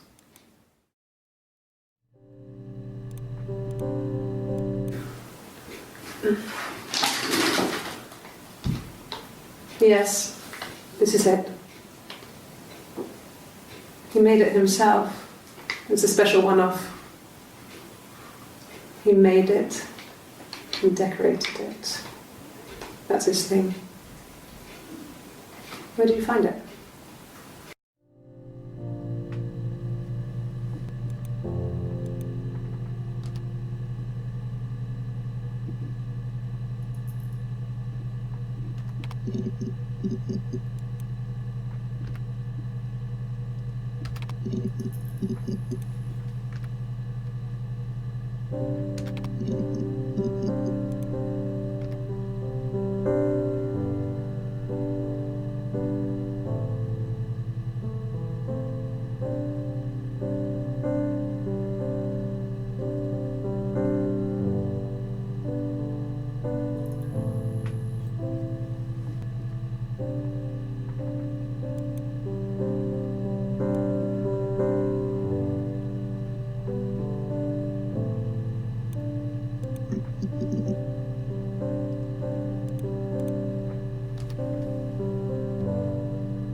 Like I said, I think I was popping out to get something, ran out of something, had to grab something. I sometimes drive too fast. If you want, you can arrest me for that.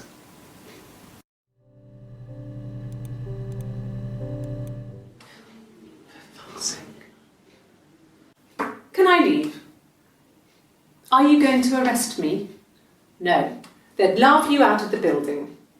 A lawyer would make mincemeat of you.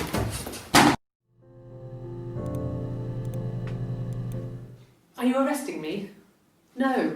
Fuck off. Open this door.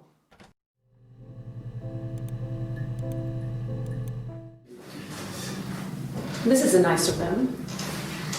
Is this where you take people when it's time to arrest them?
No, Simon didn't play guitar.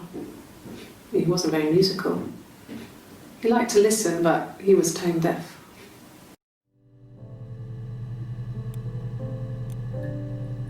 Yes.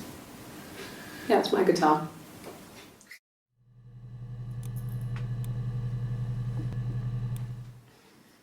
You want me to play something? I'm not the world's greatest guitar player. Okay. Probably needs tuning. No, it's okay. How about a traditional ballad? Should be right up your street.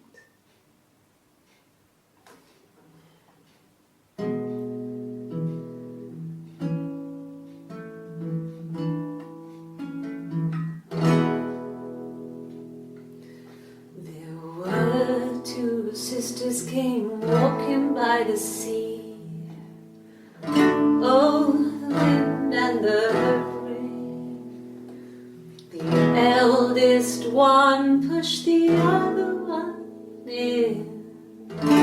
Oh, the dreadful wind and rain.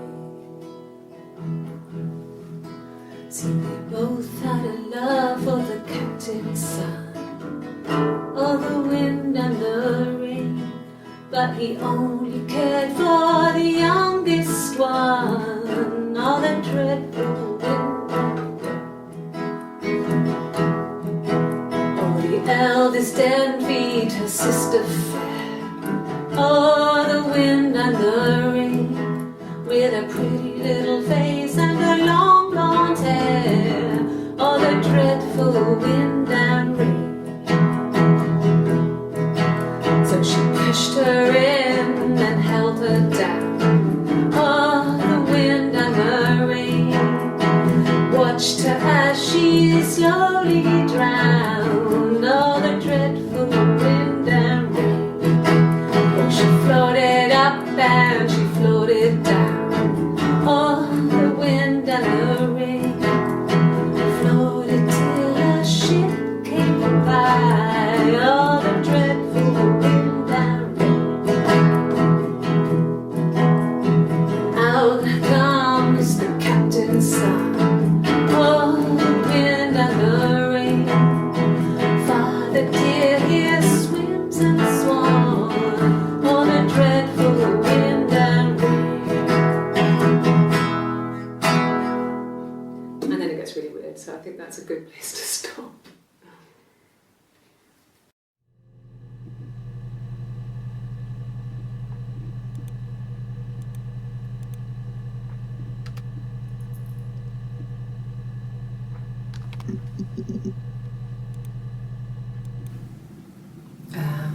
When she went home, Simon had a birthday tea waiting. Afterwards, she told Simon about me, told him I was pregnant. She wanted me to move in with them, this sister he didn't know she had. She knew that instant. The look on his face.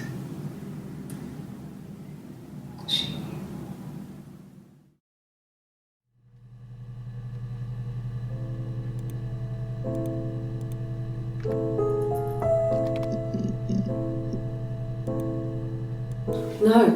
No one has been in the last few weeks. We had a plumber come in 3-4 weeks ago. Someone Simon knew from the rock.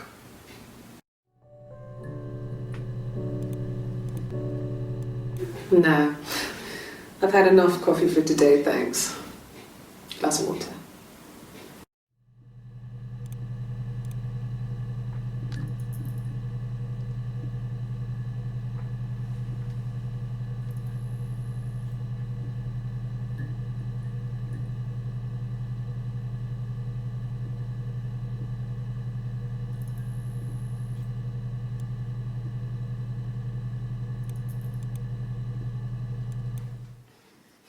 You want me to?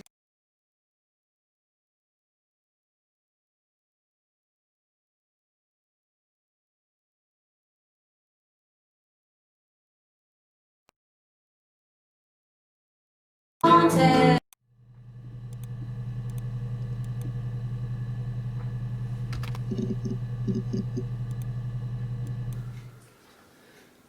Simon is 6 foot, darkish blonde hair, average build. He's clean shaven. If his beard grows, it goes ginger, so he shaves it.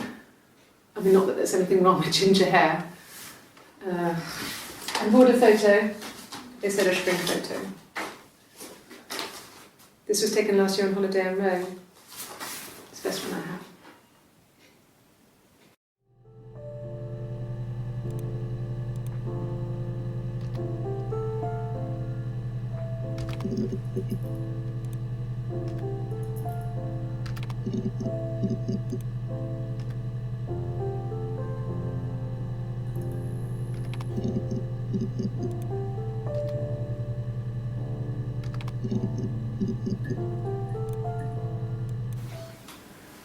When you've been married for 10 years, stuff accumulates. You could argue about anything. And he's so nice. That doesn't help. He tries to smooth things over, and that just makes it worse. We're both passive aggressive, so we never normally argue directly about anything.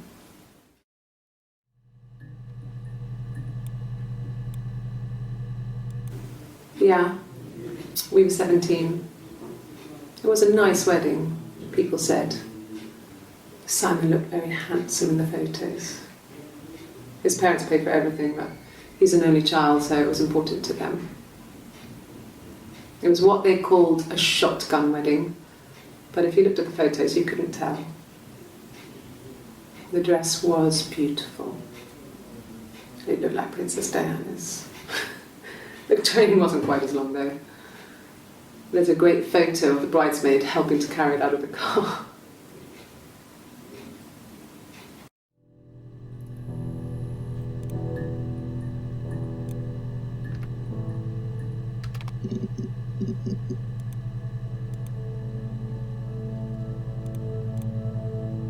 Really? Okay.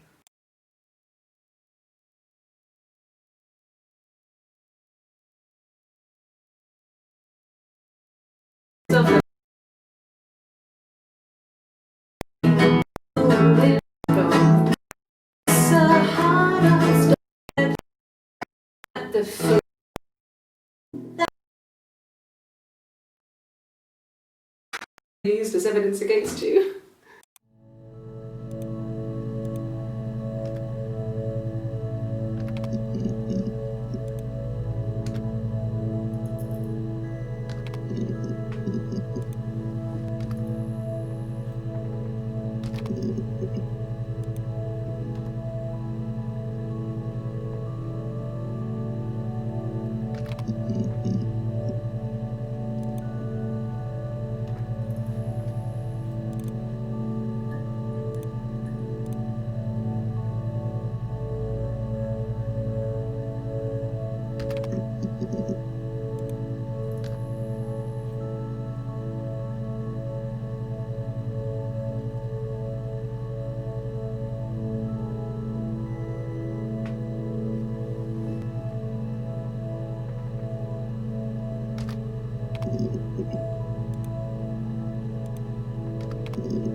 Hannah was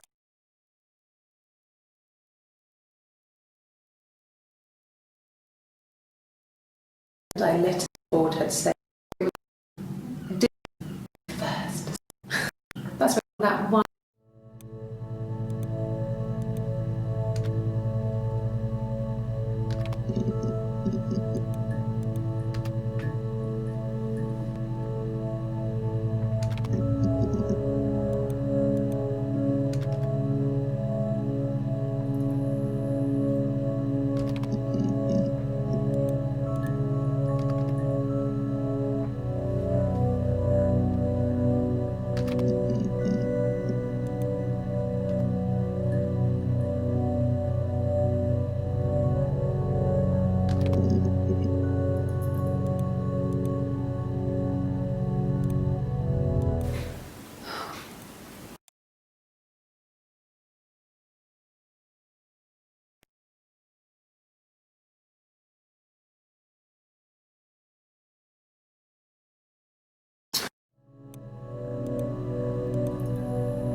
never had any reason to notice. They were always busy.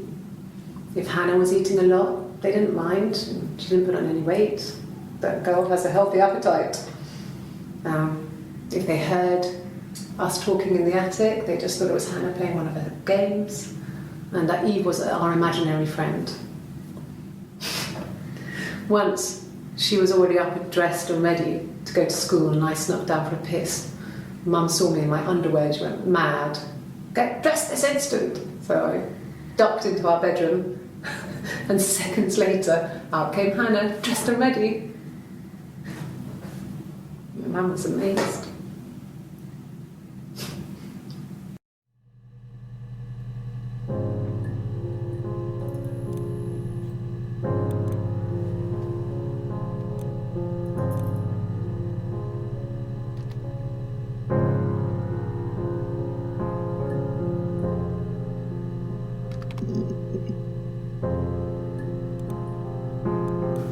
Yeah, when I was at school. I worked part-time in the front shop.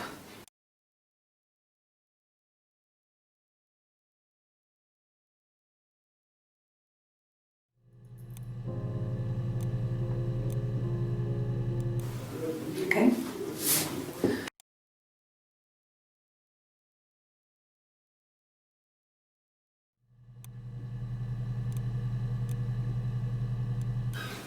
I would have been a good mother.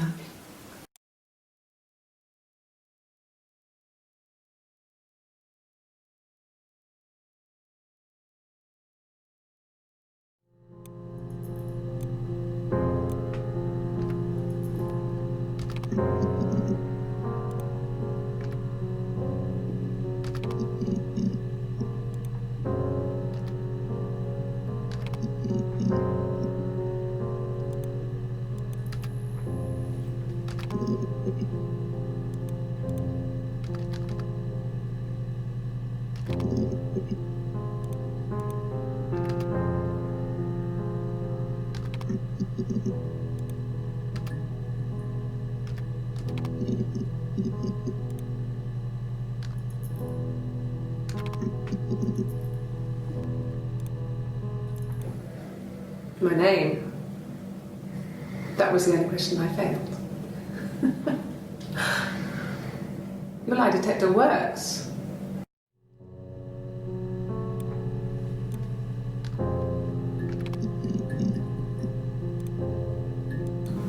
Yes, I'll take a lie detector test.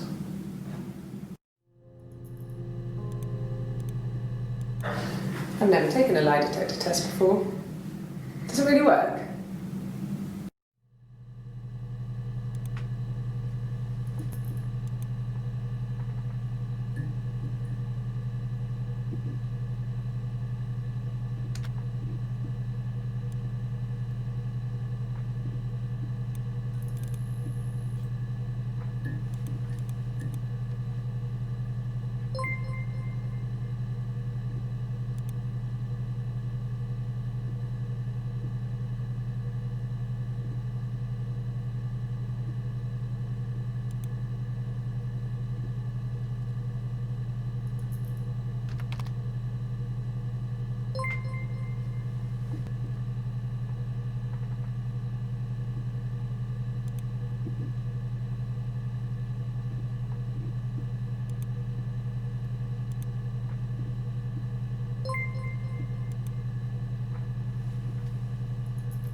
Family.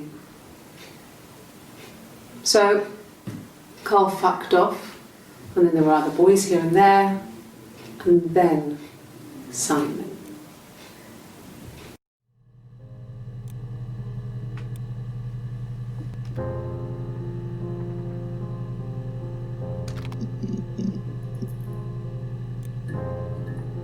No, I was 15, Carl was older, 17.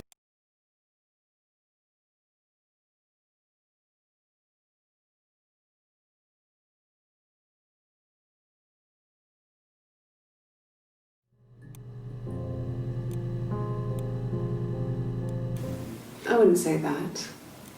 It could be.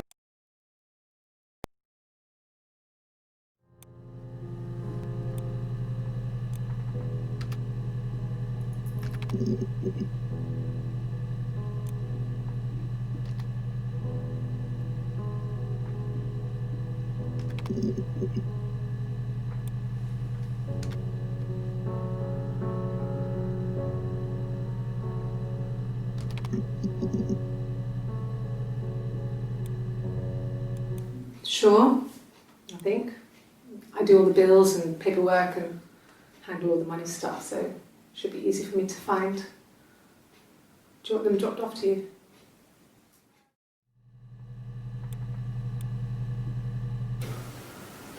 I wasn't in the house all of Friday night. And I wanted to get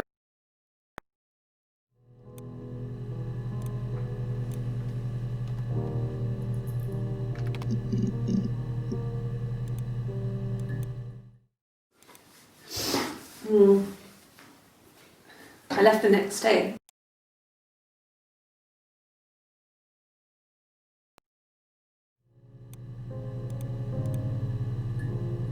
Yeah, I pulled over and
Simon's parents offered to put me up, but I didn't think it would be a good idea. It would be too sad.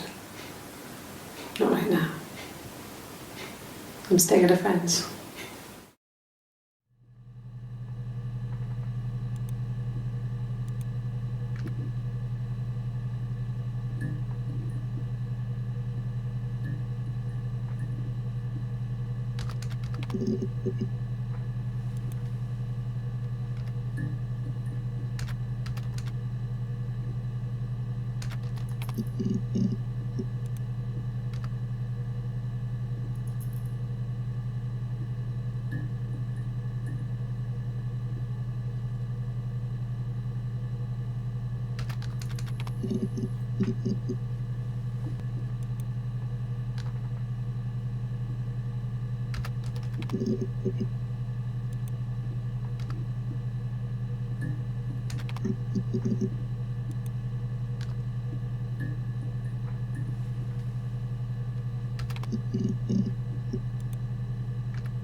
No,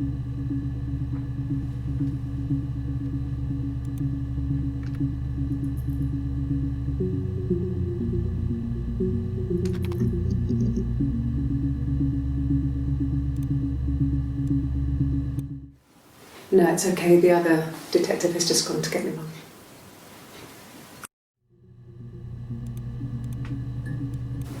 Yes.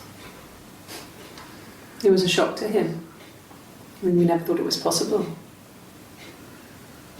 I don't know what he... I mean, I hadn't decided whether to keep the baby. I wasn't really ready to talk to him about it.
Can you arrest someone who doesn't exist?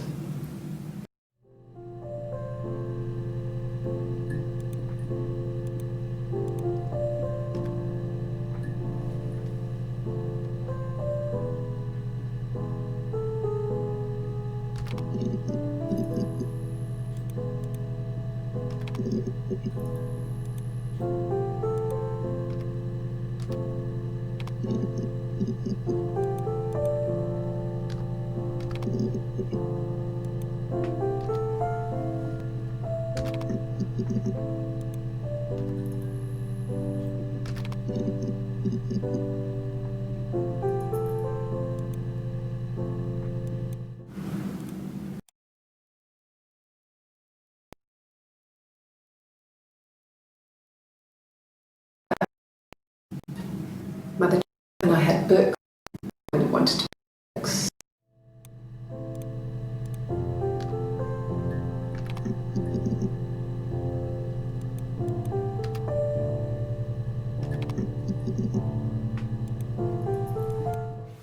I don't know if anyone really changes. You just become more yourself. Simon was my prince, and that hasn't changed.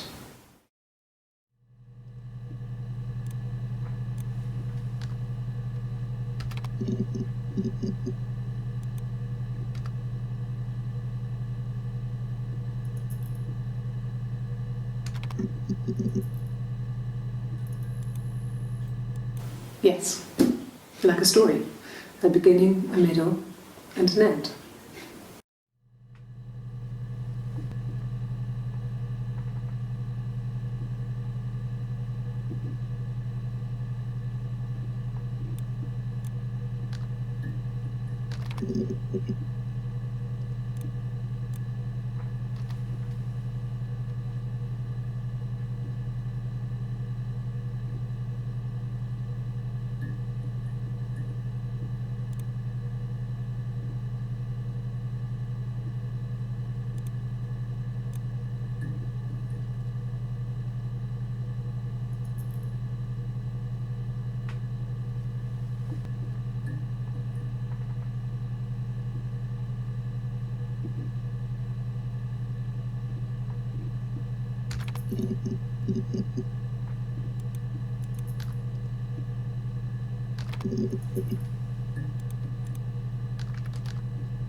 A black coffee, thanks.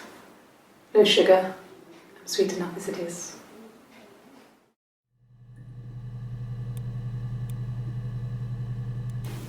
Black, no sugar. Thanks.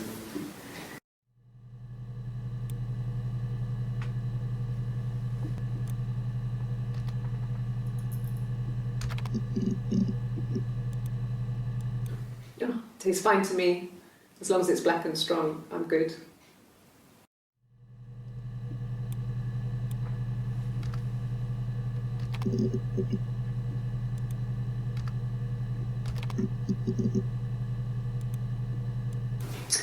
A cup of tea would be good, thanks. Just 1 sugar.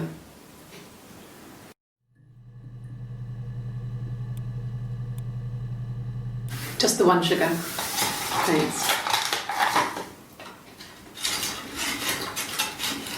Is that camera recording?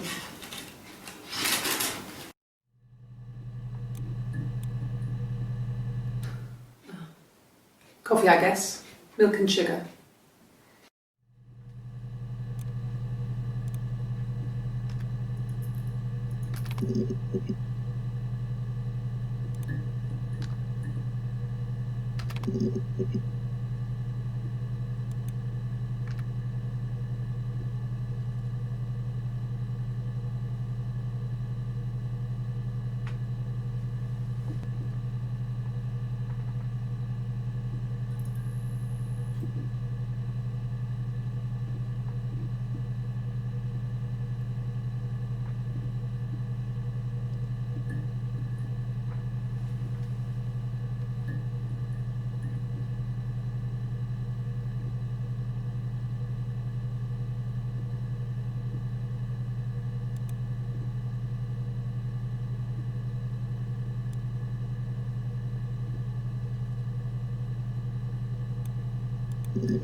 It happened very quickly.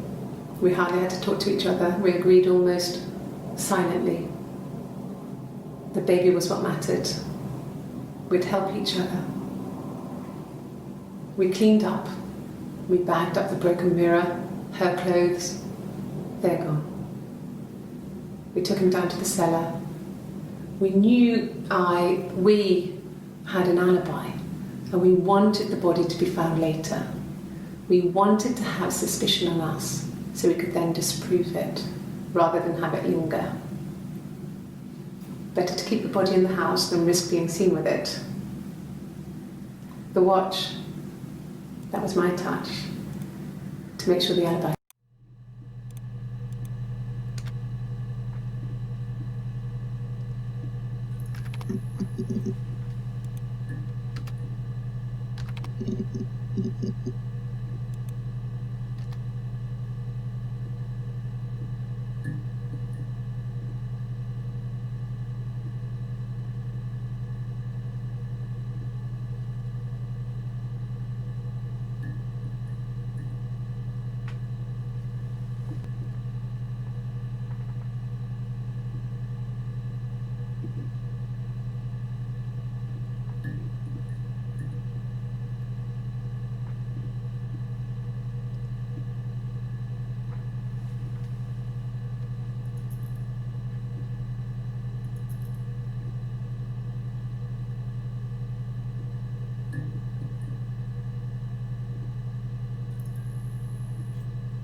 kind of hairs?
Yes, I understand my rights. No, I don't need a lawyer.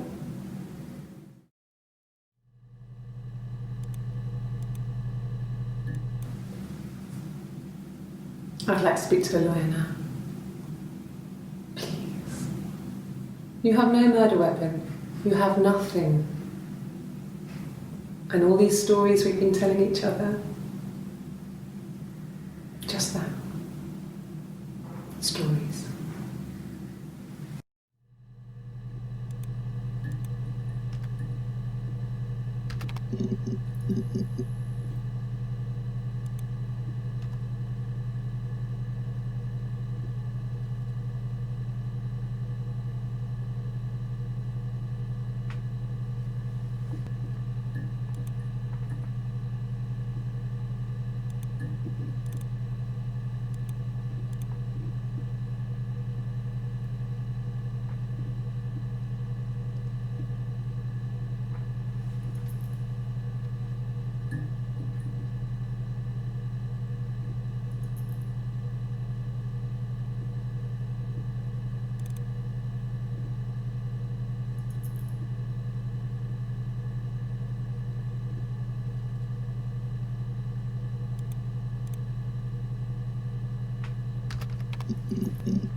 My sister is gone. And she's never coming back.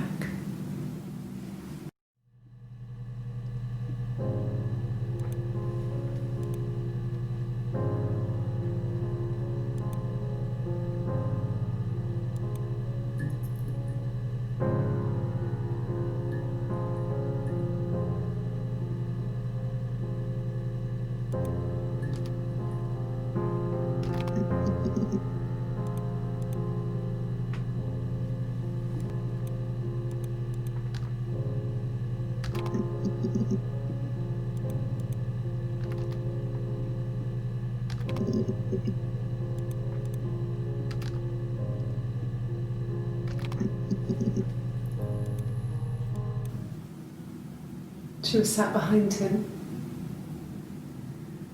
She had my wig on. And she'd been there all day.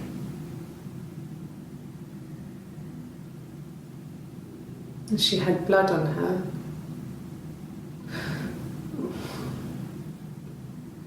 And she was in shock.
I wasn't in the house.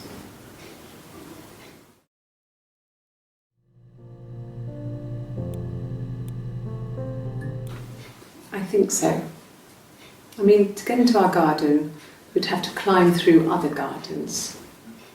All the gardens back onto each other, so you'd have to climb over 1, 2, 3 gardens to get to ours. I mean, did anyone see anything? Did anyone see anyone come and go? An intruder?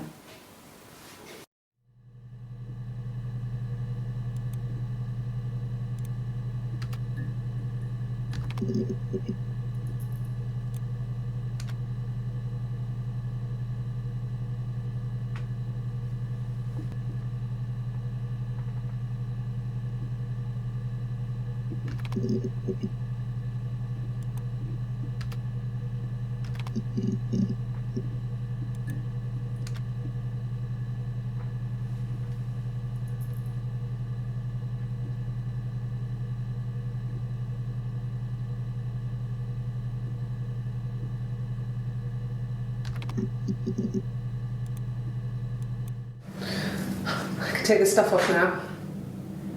Did I prove I'm innocent?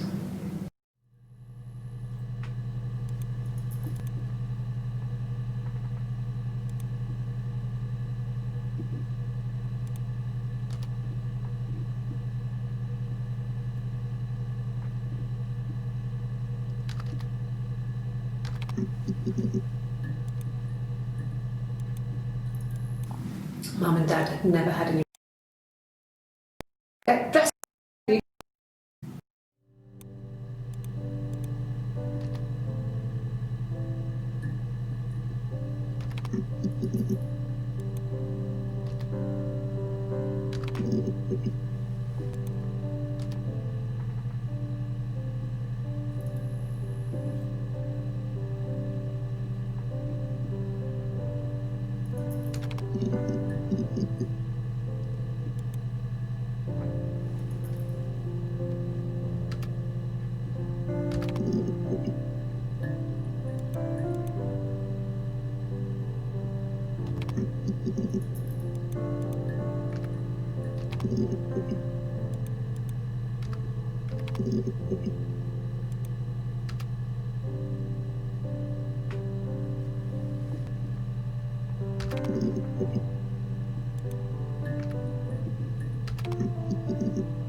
Sure? Yes, of course, if that would help. Will you phone the house to let me know when you want to come round? Then I can make sure that I'm there.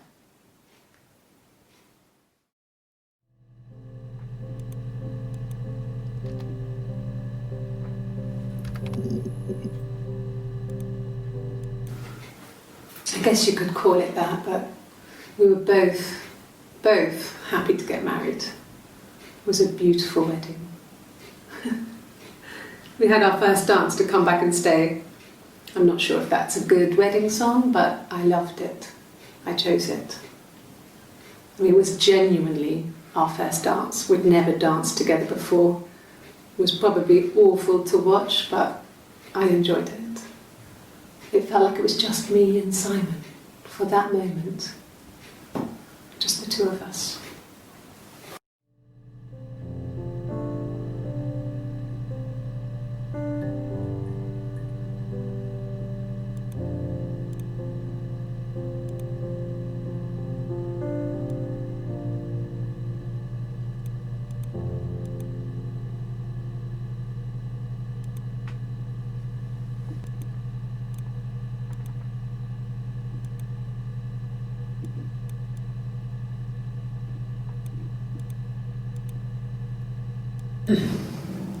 Yes.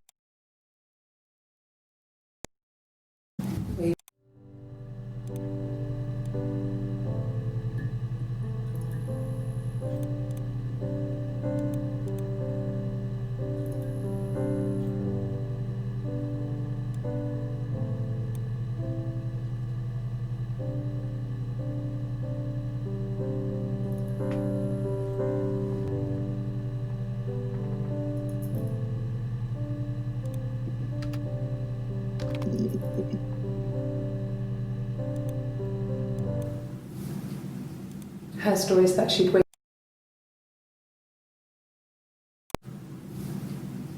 Her story is that she'd waited for him to come back. She put on my wig, some of my clothes, pretended to be me. They talked. She'd enjoyed being me. He said he wanted to be with me. Then he took out a present, another mirror, just like the one he'd given her earlier. That unique present. She went crazy, smashed the mirror. They argued, screamed. He hit her. So she grabbed a piece of the mirror and just swung it round. She cut his throat clean open. She'd only meant to scare him off.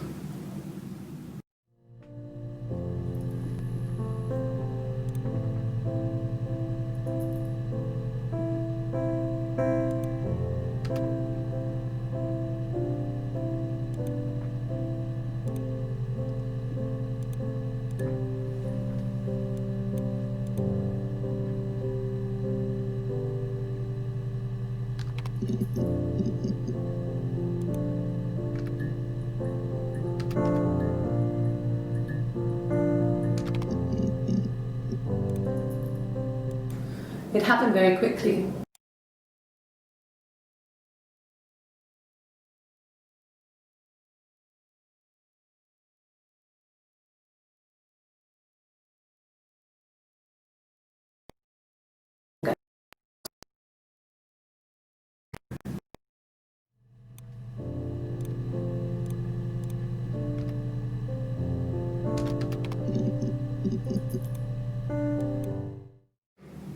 My sister is gone, and she's never coming back.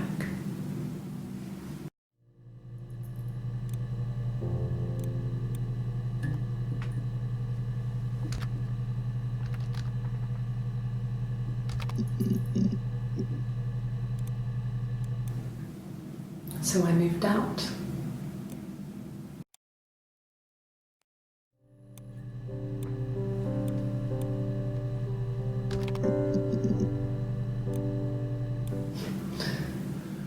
Can you arrest someone who doesn't exist?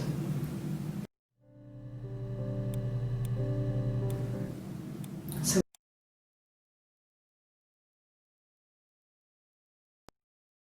I've been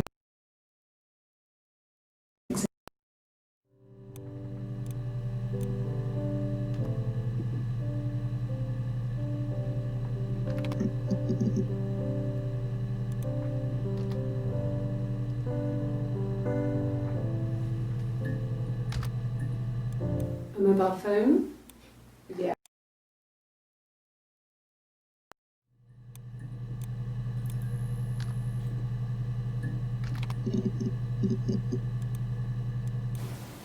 Okay.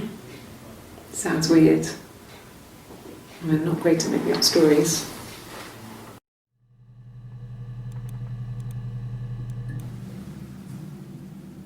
I'd like to speak to a lawyer now.